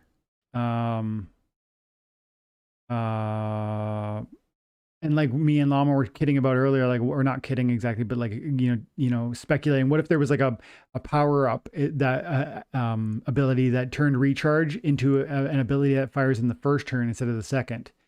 And even that would be wild. That would be like, maybe that's a bridge too far. But I do really think they could easily come out with a +1 archery dragon summoner. And I think, I'm not saying I feel certain they're going to do that, but I'm certain that Aggroed, and specifically Yaba, because Yaba really oversees, he's not so much like, I think it's one of his primary roles now to analyze the cards and to have feedback on what makes sense and to grow that. I'm pretty sure that's what they've said in the more recent town halls, ever since Hardpoint has kind of came under. And so I believe with great certainty that they look at stuff like this. And actually, Aggroed said in today's town hall, there was some comment about maybe Quicks. I think there was a comment about Quicks not being very good from somebody, and Aggroed said, "Oh, let's look at like the win rates," because he like on the tip of his fingers he has like the win rate data, and he did. I don't know if he cited it for us or if he showed it on the screen. I was distracted doing dishes while he was talking, but the fact that he was so quick to say, "Oh, like let's look at that," to me makes it think that it's on their front of their mind regularly, where they're constantly thinking about, you know, are there certain cards that have a 70% win rate, an 80% win rate? You know, there's that what's that bot called? There's like a technology that you guys can buy. You pay a certain amount for. I don't know what it's called. And it's like a plugin that works in conjunction with Splinterlands. And I guess it scrapes data on monsters, and it changes your HUD, like your heads up display in the game, so that when you're entering into a battle, it's going to show you, it's while you're picking your team. And I'll just quickly show it so that I can talk more accurately about it. On the left-hand side, it's going to say, so you pick your summoner, and then it's going to, you click on like Angel of Light, and it's going to show you like a win percentage, and like with the team you're building, like actively, and all the data is just right there. Wow. So, I mean, and actually somebody asked, like, is that going to be deleted? Is that a problem? Are those people cheating? Like, what's the deal with that? And Agrod said that's not cheating. It's just, that's public data on the public blockchain. So my point is, I feel confident that they are aware of the data, and that they will take it into consideration if certain monsters are absolutely ignored. And with the video you're citing, I was talking about Zyvax specifically, because Zyvax is the lowest, or at the time was the lowest legendary monster, which to me makes, gives a good reason to believe that they would put him in that caliber of, needing some sort of attention. Does that make sense? Oh no, I mean I agree with you. I was just curious where you thought it might go. I mean, a +1 range buff would be great. Yeah. It's a nice opposite to Quicks. Yeah, or I mean, there's probably other things too. I mean, I can't think of one off the top of my head, but even if there was, sometimes there's another monster. Sometimes another monster offers something like, what we don't have in older models, in older cards, we have a lot of protect. From beta, from promo, there's a lot of protect. And of course, there's still some protect in the game. Like even this card, that's an untamed card, actually. I just wonder if maybe protect might really help also for Zyvax, because when he gets into the first position, if he's got no armor, little things like that could meaningfully change. And I also think the game doesn't really, I think the players don't fully understand where the meta is going to land yet. And so I think people sleep on cards that ultimately deserve more respect. And I think it takes time for people to start to build new metas, and then it starts being, people start using Zyvax in a certain way I can't even fully imagine, with a certain build and a certain play, and it ends up being really effective, and then it starts being copycatted. That's something that I'm kind of expecting too, but we'll see. I'm not saying it's going to be an overpowered card ever. Same with Harklaw. It's another card I think is kind of underwhelming, but I've lost to it, and it's got value. So, Well, I feel like at level 3 for gold, that demoralize adds a ton. Mm-hmm. But I get what you're saying. So to go back to the Zyvax Wool thing, just not that I'm like into card flipping. I don't do it often. In fact, I barely do it. But I can't see a legendary card in 5 years from Chaos Legion, one of their biggest set releases, being $4 or worth $4. Yeah. So I can understand it from that perspective. That's right. I got to get I forgot while we're talking. I forgot about sheep. The IGN is Leap. I don't know if you saw. Thanks, Card Plugs. I actually did forget, my dude. I got talking with Aftersound. Here we go.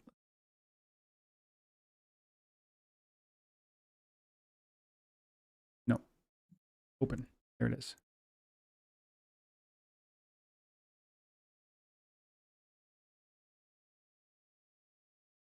Okay, let's check in the chat and see if we got any questions. Jim says, Agrod stated Pellicor Mercenary in bronze is 80% win rate. Wow. That's wild. And I didn't believe that at first because he doesn't have much buffs in no, bronze. but you know what I think about that? This is me trying to like retroactively explain it. Maybe I'm wrong, but you know, I've always said that those two low cost mana cards are meaningful and deserve a lot more attention because, well, first of all, because they're cheap. Pellicor, which one? Pellicor Mercenary. I'm actually thinking of the other guy. I'm getting confused actually. Is Pellicor Mercenary is the He's the Earth one. okay, the Earth one. Okay, he's awesome. Yeah. But he doesn't have heal at the lowest level, does he? He has No, that's why it was confusing for me because I'm just like he's kind of basic. so he's got flying, he's got 2 hit points, but you know, he does have a good amount of hit points and the 1 armor. But yeah, I'm kind of surprised that he's got 80%.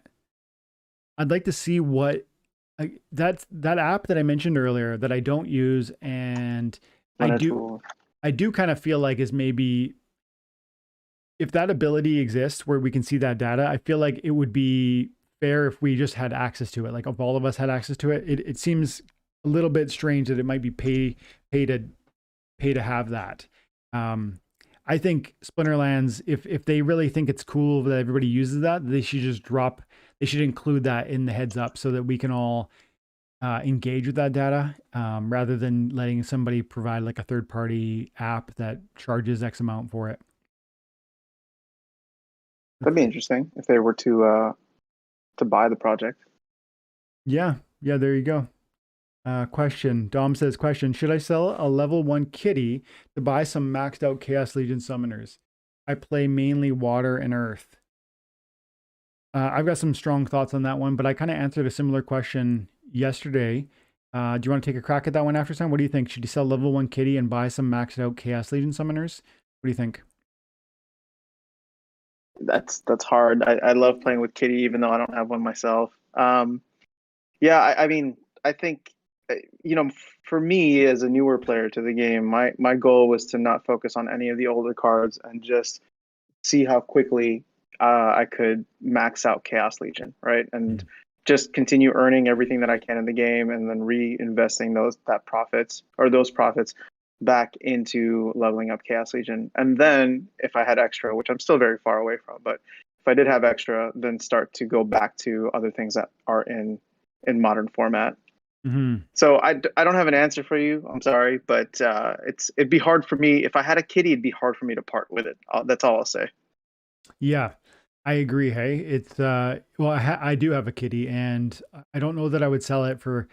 It would need to be like another 0 on it right now. Like if it was like $5,000 per BCX, because like I said earlier, when you get to like I've got about 2.5 million power now across like 5 or 6 different accounts, and I scholarship out some of the lower accounts to let some people revenue share with me. So I'm at a place now where I can't be like flipping one card for a couple $100 and trying to min max my deck. I don't even have time to go through and like merge the cards that I'm acquiring. So, you know, very, very infrequently will I go through and like correct. I'll have a monster that's super low. Let's see if I can find one. Like Caledum. Like he's a really excellent monster, and I think he has thorns at the next level. I should bite the bullet and get him up there, but I haven't, and I won't, and I'm gonna forget later, and I just can't keep track of it all. So like for me, things have to be so shockingly expensive for me to try and play that way. But when you're just getting started, I think it's super smart to look at stuff like that, Dom. And it's my opinion that if you don't have like 1 million power, if you don't have 250,000 power, which is diamond, and most people don't, and you need to be looking at flipping those sorts of cards, even if you love them. Just like I was doing with my land. I love land, but I'm selling plots of land. Why? Because I want to reinvest that value in other areas where it can appreciate more rapidly. And then you have to formulate opinions on whether that, you know, opportunity A is going to appreciate more rapidly or opportunity B. That is then your, you know, your own discernment and your own ability to research. But for me, seeing land at $400, $500 a plot, and I bought it for $15 a plot, that's an appreciation that I want to put to work, and I want to invest it into an asset that hasn't appreciated, namely Chaos Legion, when you buy $4 packs, that's the basement of the price possibility. Because remember, those are airdrop packs, not the $3 packs on the Hive engine that come with no airdrop. So $4 is the basement. Like, it doesn't get any cheaper to buy airdrop packs. And so I'm moving from an asset that has appreciated substantially, even if not maybe fully appreciated, because land might well go up another 10x. I don't know. I kind of expect it will. But in the meantime, which one, I said before, and I'll say it again, which one's more likely to move, 10x in the next couple months? Chaos Legion or land? I would say over the next year, I'd be betting on adding a 10x or even a 20, like maybe a 20x to Chaos Legion in the next, beyond a year after they sell out. And that's looking at Untamed data and, just seeing what happened with Untamed on the marketplace. So I've got like a whole argument for why that could happen. And could land do that too? Yeah, it could. But, it also could come lower. Like, what if land doesn't work out? What if something about the economy breaks? What if, I just feel like there's a different risk profile at this point. And so I think that I would be having a similar conversation with myself if I were you about that kitty. Not that I think kitty's going to be go down in price. Just that $500 could buy you, that $600 could buy you maybe 2 excellent summoners. Like you said, water, and you like water and earth. You could level up your summoners hard. And there was another question. Oh, sorry. Go ahead. No, did you have a thought on that? Well, I was just going to say, speaking of 10x's, since you mentioned it, we're almost at a point where we're at 1/10 the value of SPS. And I know you guys were talking about SPS value earlier, but yeah, it's kind of crazy that we're at 1/10 the value. So there's another potential 10x if we were to ever reach our all-time high again. I know, man. Yeah, I'm super, super confident SPS has a bright future. That's for my money. That's my confidence. That's my position. That's how I'm acting. I'm like I said, I'm getting 600 every day from an airdrop. I'm holding 1.3 million DEC for the airdrop points. I might take a loss on the DEC in a sense, but I'm essentially, I'm creating a revenue stream for myself that I'm willing to sit on for 6 months now. And I'm so confident, and it might take 4 years for the next bull run for me to really take advantage of the SPS that I'm putting together now. But I want 1 million SPS, and I think, $1 is not unreasonable. I think maybe $2 is possible. And some people say, oh, there's too many SPS. Yeah, but I don't think fundamentals really matter when we go into a bull market and the FOMO kicks in. Things get crazy and they move well beyond what's reasonable. And I think that moment hasn't come for SPS, and it might be 4 years away, but I'm just going to pack my bags until I see it. Yeah, well, I mean, we hit that moment in October when we hit $1. And granted, the amount of SPS in circulation wasn't as high as it is now, but that's also part of the reason why we're so much lower. So it's just the first utility that SPS had, everybody came rushing in. And now we know that there's going to be utility added as the game only continues to grow and evolve. So I don't know that there'll be another, necessarily rush in moment, but the more and more utility is added, that to me just drives price further up, right? Because there's only 3 billion tokens, and I like your goal of 1 million, but I think I prefer the goal of 3 million because then you own 0.001% of Splinterlands. I think somebody mentioned that in the map chat, and I was like, you know what, that's my new goal. Wild. That's an awesome goal, dude. I love that. Good. Like, that's the gauntlet being dropped. I like that. Yeah, and if SP, like, I'm pretty confident that there's a lot of excitement. There's a lot of exuberance right now. We got to get 200 more packs in here quick, but I got like 106 people hanging out, 111 people hanging out, 106 likes. Thank you guys. This community is amazing. You're amazing. Thank you for hanging out with us. But Anytime. I'm super. I'm really confident that there's going to come a day in the not too distant future where people are sleeping on Splinterlands again, where they're sleeping on Bitcoin again, where they're saying Bitcoin's dead, it was a scam. They're already saying it. In fact, like, the same old names that have always hated Bitcoin are saying the same things now, and, talking about how it's never going to come back, and it'll be on CNBC about how it's dead and how, and meanwhile, people like us, or I think people like us, the people in the chat, me and you, are going to understand that, no, this is a cycle, and I'm going to pack my bag, and I'm going to be working on my 3 million SPS quietly over here. And in 4 years' time, there will be another bull market. And when there is another bull market, whenever that happens to be, I'll be here, and I'm not going to be phased. I'm not going to be scared by people talking about how Splinterlands is dead. I'm going to be doing what I have done before, and I'm going to be setting myself up for the big win over the long time horizon. And that's what I've always done, and it's served me well so far. And I'm just going to keep trying it until keep trying until it doesn't work. I mean, I think it's a solid plan. I agree with you. Where I think there's going to be a little bit more hurt before things necessarily go up, but. Yeah, the one thing that I love about this in crypto gaming is just, I can't play with the Bitcoin or Ethereum that I'm holding, but I can play with everything that, is around SPS and continue to earn more SPS, which is really cool. Betelgeuse asks a question. He said, thoughts on gold deep swimmer, useful in wild format and or versus selling and buying packs? Similar question, Betelgeuse. And I feel strongly, like I said before, you want to look at the value associated with it. If you got a gold deep swimmer, especially, that thing's not cheap. I think I've got a bid on a gold deep swimmer right now. Hang on, legendary, blue, legendary, summoners, gold. Yeah, I've got a, oh no, I guess I retracted it. But I mean, $518 for the bid. And, you could probably list it for, it looks like somebody bought one recently for $12.47. If you could sell it for $12.47, the value, the way you could put that money to work is pretty wild. Like you could, I don't know if I would go packs, because I know you, Betelgeuse, and I know you got some good packs over there already.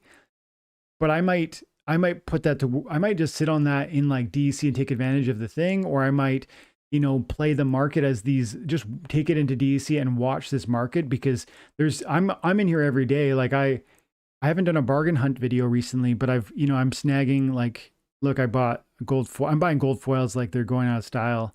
Ketovore, you sold me that one, dude. Ketovore, if you're here tonight, I thank you. Gold summoners. Yeah, tons. I got 3 or 4 more Thaddeus gold foils. I bought, what's this one? Oh yeah, 2 of the obsidians. And so, I mean, I just think there's some really great deals, but I'm being very selective. And maybe if you were to liquidate that, Betelgeuse, you might have an opportunity to be selective too and come through and put in some bids and find some amazing deals. That's my 2 cents. And Tales from the Cryptomancer had a question. He said, by the way, thanks for coming out, buddy. Mancer, appreciate you. Does the drop in value of DEC over the last few days change your near-term DEC airdrop strategy? Are you pivoting that DEC into something else like land or SPS or Chaos Legion packs, etc.? I am not changing anything because, and I've said a number of times to people who watch the channel a lot, you'll know, I'm of the opinion that cryptocurrency, that Bitcoin is still, I do think there's going to be a rally. I think there's going to be a rally. I don't think it's going to go to new highs. I follow Blockchain Backer, and he talks about how Bitcoin has already begun its bear market march, and it's going to do a rally, but that would be a moment where altcoins will have fun. And I'm on board. I'm fully on board with what he's been saying. And I've been following him for like, I think 2 years or something like that. And he's been right so far. And so his view is my view. And if there is such a rally, I would expect SPS to pump during that rally, because I would expect all altcoins to kind of go ham. And again, I could be wrong, but that's my expectation. And so I'm willing to take the risk on holding my DEC, because I'm super excited about getting that 600 SPS every day. Plus, by the way, I just sold 75 or 60 or 70 of my land plots, which means that I've sacrificed like 700,000 airdrop points. So I want to replenish those airdrop points, and I can do that easily by holding, what is like, this DEC equates to $4,000. But I sold, I don't know, like 400 times 70, right? Like 28,000, 400 times 70, 28,000 worth of land. So you see what I mean? Like I've taken risk off the table already, and so I'm going to be sitting on my DEC. And we should open some packs before we run out of time. Open. We're good on. Okay, come on. We got to see at least one gold foil legendary. Good luck. I want to see it. I want to see it.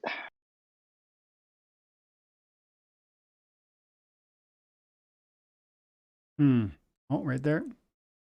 Come on now. Come on now. Big money, no whammies. I said that I was doing a lottery with my 15 guys, my Chaos Agents, the dudes that bought $220,000 worth of Chaos Legion packs, and we were doing a lottery on a couple gold foils that were extra that we didn't know who they belonged to, so we're figuring out who they get. And on the very last card, I was like, okay, come on, like I don't have any of this yet. It was Grum, gold foil Grum, and I was like, come on, big money, no whammies. And they rolled my name out of the 15 names, and I was pretty pumped. It's my like, I find if you just gold foil legendary complain to aggro. There we go, we got it. Yeah. Sorry, bud. What were you saying? Oh, that's all you had to do.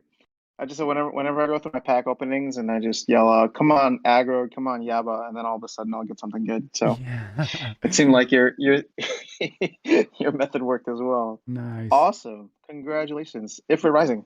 Yeah, I think he's selling for like $75 or something, but still, I'm pumped about that. I put a bid in on him. He's one of the cheaper gold foils, but I don't care. So you're trying to buy up the gold foils or gold foil legendaries? Yeah. Gotcha. Yeah, I'm going through and I'm looking specifically at gold foils, not just legendaries, but I am going through and I'm looking at look at Ifrit.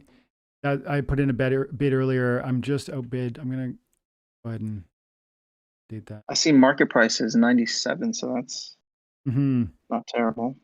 Yeah, not terrible. Are you collecting to level up, or is this just to add to your collection?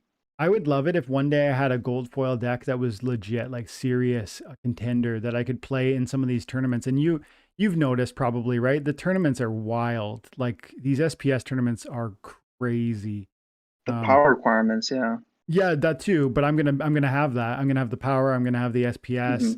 I gotta ask, where's that money coming from? Where's the SPS coming from? Is that part of the distribution schedule? Yeah, I think so. Now, I never read the SPS white paper, full disclosure, but it's my understanding that there's an allotment associated for specifically tournaments and for their discretional distribution.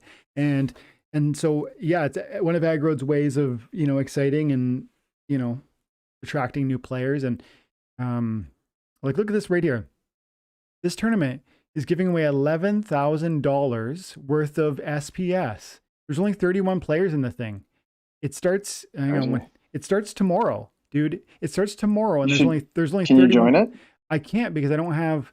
First of all, you need 66,000 staked SPS. Second of all, you need 3.2 million power.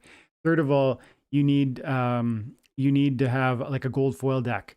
But this is insane. Like, look at this. There's 31 people playing. And they're only 32 of them are going to get SPS. So like you're literally giving 250 SPS to Splinterlands and you're going to get 1,000 back. And it starts tomorrow. Like this, they're giving away money, literally. You just need to have the assets to step in the door and take your free handout. Oh, Dwayne, it looks like in the comments they're saying you actually had 2 gold foil legendaries. There was a fiend as well. Was there a fiend? Oh, sweet. Hang on a second. I must have missed it, but look at that. 2 for 2. Goldie. Let's see. Yeah, Torrent Fiend. Oh, or is it Scorch? I think I might have had. I think I had a Torrent Fiend before. I'm getting so much, like, dude, I'm so rich now. Like, I'm turning. This is. It says something when I don't remember, like, which is my new legendary gold foil. Well, you've been playing for a while, so you've been building up these assets very nicely. Yeah, and it was, it was about positioning myself. It's like understanding that, like, I just increase confidence with what I'm dealing with, and then just being willing to really double down. You almost convinced me to go for the title during the pre-sale. I would have, and Bitcoin was in a much better place, but I would have had to sell out of a bunch of things, and I decided not to. But when I saw you going for it, I was like, yeah. It made me excited for you. You mean Legionnaire? I'm sorry, yeah, Legionnaire title. Yeah. Yeah, that's what it was. Yeah. Because the way that you kind of broke it down from a mathematical perspective was very logical, and it was just like, I was trying to go through and like calculate, okay, how much, what will be the return and all that. And, ultimately it didn't end up going for it, but Mhm. it's like I said, this is why I appreciate your content, because it's very, like, you look at this stuff through the lens of somebody who's been playing for a couple of years, and I think anybody who's been watching your content can see the benefits of like investing your, as you say, time and attention into the game, right? So to see all like the trees bearing fruits now, and then to see you like double down again, just gave me a lot of confidence. Obviously, I didn't go for it, but Mhm. I've put a lot of assets into other parts of the game. So Mhm. Yeah, man. I don't want to ever.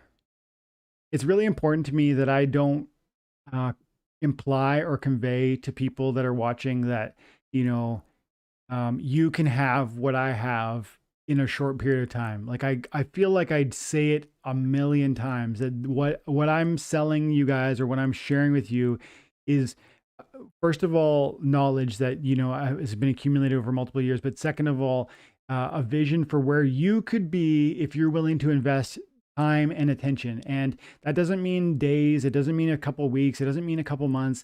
It's like a vision for, if I grind this game every day and I play it for years to come, and I get to know, certain players in the system. Maybe I start to be, common. I start to hit up certain streamers, and I know they're going to hand out packs, and I know they're going to hand out this and that and delegations. And there's ways you can extract way more reward, disproportionate amounts of reward, to really maximize your win here.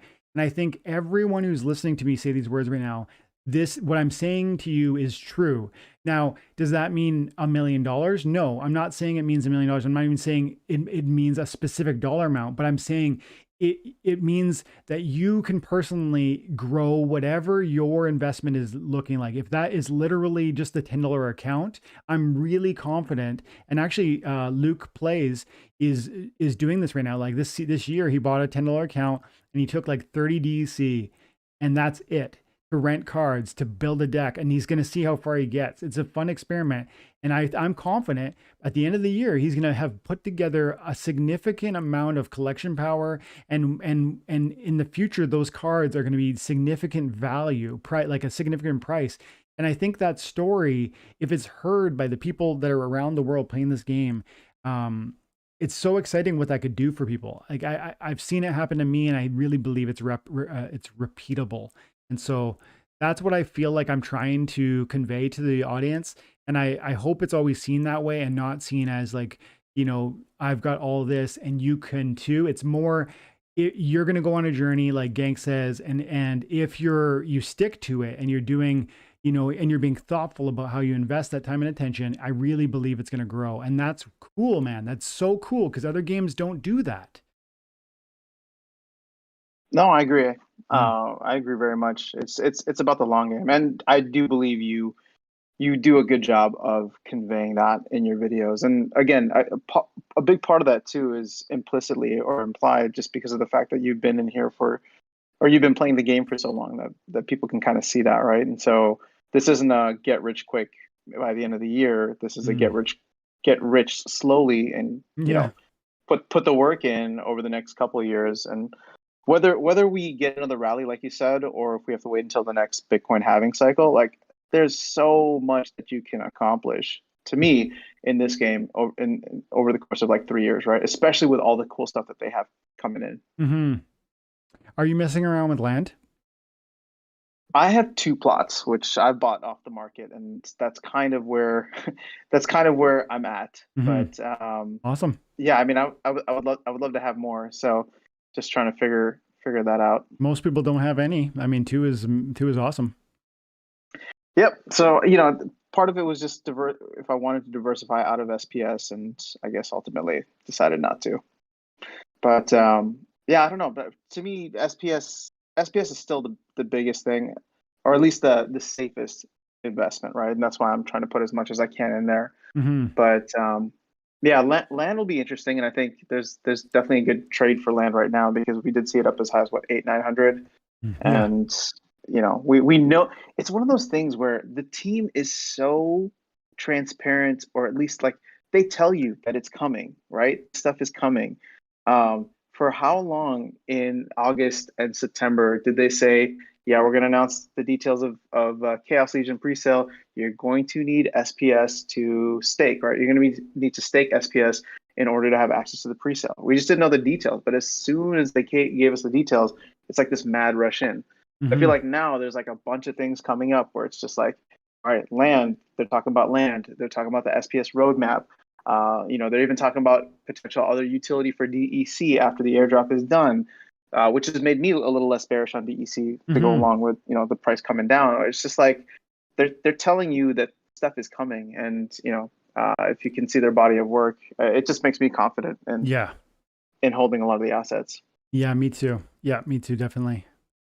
I honestly can't believe you sold that much land. I mean, I get it, but man, I would have you would have been such a landlord. I know. That must have been a very tough decision for you. Yeah, it was, and it is. I know, I feel certain I'm giving up an amazing opportunity. But I also feel certain I'm stepping into an amazing opportunity. I sold it and I bought Chaos Legion packs. I sold it and I put together DEC that's going to help me form the bag of SPS that I know I need to play this game. And I think people don't understand. You do. I hear it in your voice that SPS is very significant, but most people don't understand what SPS is, even though they're screaming it at us every single town hall. It's like, you need it for the ranked battle rewards. You need it to join these tournaments. You need it. You should understand that it's going to price appreciate because of the fundamentals around the foundation and the governance, and the game is going to grow. So, and apparently you need it for something to do with land itself. So I just feel like we don't fully understand what we're holding, and we're giving it away for 11. Like, people are selling it right now for 11 cents. That's why it's dropping. It's wild to me that people are selling it for 11 cents. It is crazy. Yeah. Let's get these last 200 here. Let's do it. Come on, a couple more gold foils. Yeah, let's get 8 more gold foils, and we'll give away one. That would be insane. 8 gold foil legendaries. That's a good percentage right there. That would be pretty wild. Let's see. Come on, let's see. Shake and then gold. Gold. Come on. Gold Legionnaire? No. Gavo Hireling, I really like. I bought like 20 copies of that the other day. Give me Shake. Give it to me. Big money, no whammies. A gold Desert Dragon would be sick. Desert Dragon, man. I'm really liking. I saw it shaking, but I guess. Gold Fiend. I got 2 of those? Yeah, 2 of those. Okay. I mean, I love these cards. Like, I feel like I'm doing well. Like, look at all this gold. There's some good stuff in there. Yeah. So what's your plan? Are you going to try and sell some of those to buy more packs? No, I think the play needs to be, first and foremost, I need to go through, and I'm going to need to make a day of it. And I'm going to go through and I'm going to put together the cards that I have to get the deck that I want, because, like I said, it takes a lot of time to merge the monsters in a way that's thoughtful. Like, I don't want to just go in, and you can go in, if you guys don't know, maybe I'll show people because they don't necessarily know this. But you can go into your cards, and Clove71 showed me this on one of her streams. But you can go in here, you can press this green button, combine all cards, and it's going to just maximize with one click. It's going to turn all of your monsters into the highest level possible. But that's not what I want to do, because sometimes, like this card here is an example. I have my giant rock is level 8. And so let's look at level 8. Level 8 costs 172 BCX, and it's got 3 attack, 4 speed, and 5 hit points with flight, reach, and trample. If I want to double the number of BCX, roughly speaking, I get what? 1 more speed? No thanks. If I want to triple the level of BCX, I get what? 1 more speed and 1 more hit point? No thanks.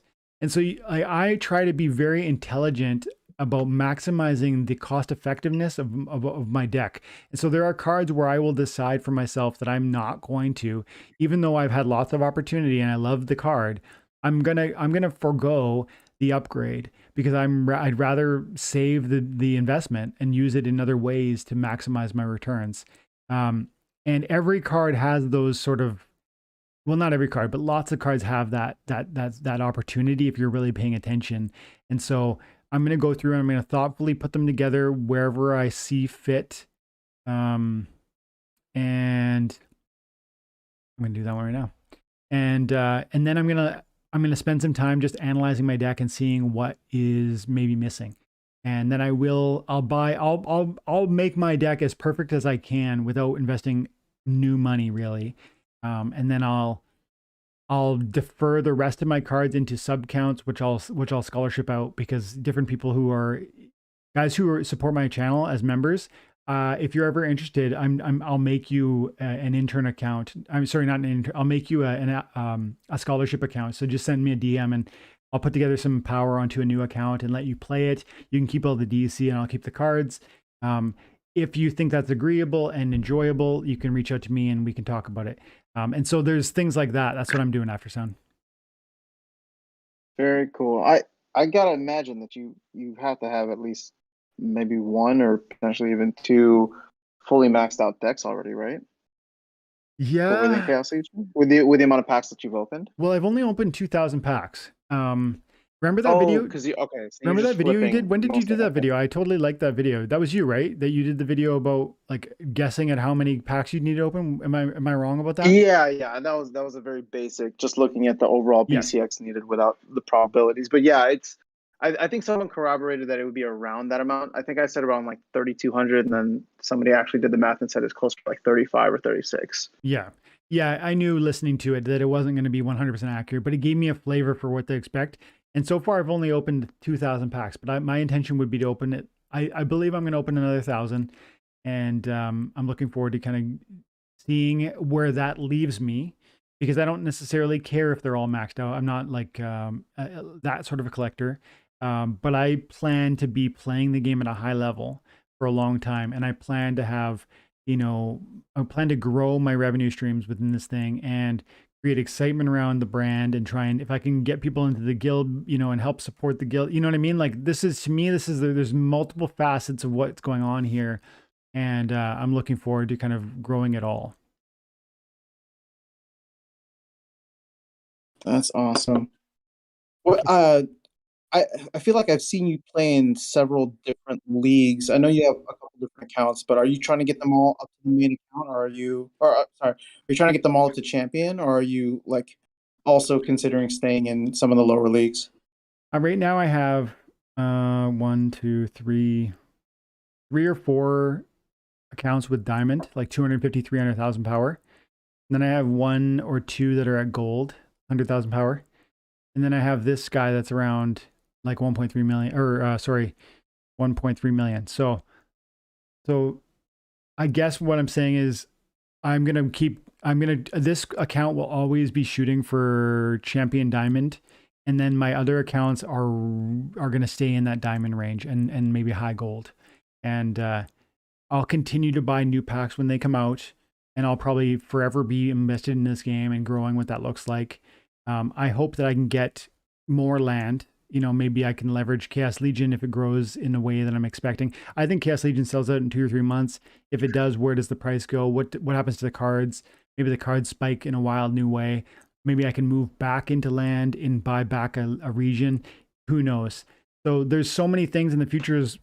It looks bright, but I don't know exactly what's going to unfold. But man, I'm excited to just walk it and see what happens, Yeah. I mean, the markets are kind of tanking right now, but I couldn't be more bullish on Splinterlands as a game and like an ecosystem. Mm-hmm. It's weird because it's like every other investment that I have is just down the drain. Mm-hmm. And SPS is down there too, but I'm not worried about it in the long run because this is a fun period of accumulation. Yeah, absolutely. Toshinori, if you're interested in becoming one of the scholars, buddy, you either need to be a member of the channel or you need to be time and attention, part of the guild. And I'm looking at my members first. So join the channel at bronze or higher. I see a question from the audience there, so that's why I said that. I think it's probably time to start wrapping up, but I just want to quickly go through and see if there's any last minute question. And then I want to give you an opportunity after Sound to let the guys know if there's anything that you want to talk about. And throw one more thank you over to Crypto Llama. Guys, I think you're probably all following Crypto Llama, but he's one of my favorites, and he's got amazing quality content. So check them out. I don't see a lot of questions. I mean, I see a lot of conversation. I appreciate everybody blowing up the comment section, hanging out for the whole time. Thank you, thank you, thank you. You guys are awesome. After Sound, you got anything you want to mention? You want to shout out the channel or talk about whatever you're up to? I mean, sure. I mean, I have my own channel called After Sound Gaming, so feel free to come by. But just know that I spent a lot of time on Dwayne's channel and learning from him. So whatever you guys hear from me, just know where the source is. And Dwayne, I just want to say thank you for having me on, and two, I don't know where I would be in this game without people like you and the amount of content that you put out there. So I love the vibe, I love everything, and honestly, Thanks, it's like I said, a little surreal to be chatting with you now, but very excited to just be part of this community, this ecosystem, and yeah, I'm excited for 2022 with Splinterlands. Yeah, man. Me too. And thanks for popping by. And I look forward to maybe coming over and hanging out on your channel one of these days. So, if you want to talk about something or set something up, we'll talk more in the Discord and set something up. Thank you for making the time tonight.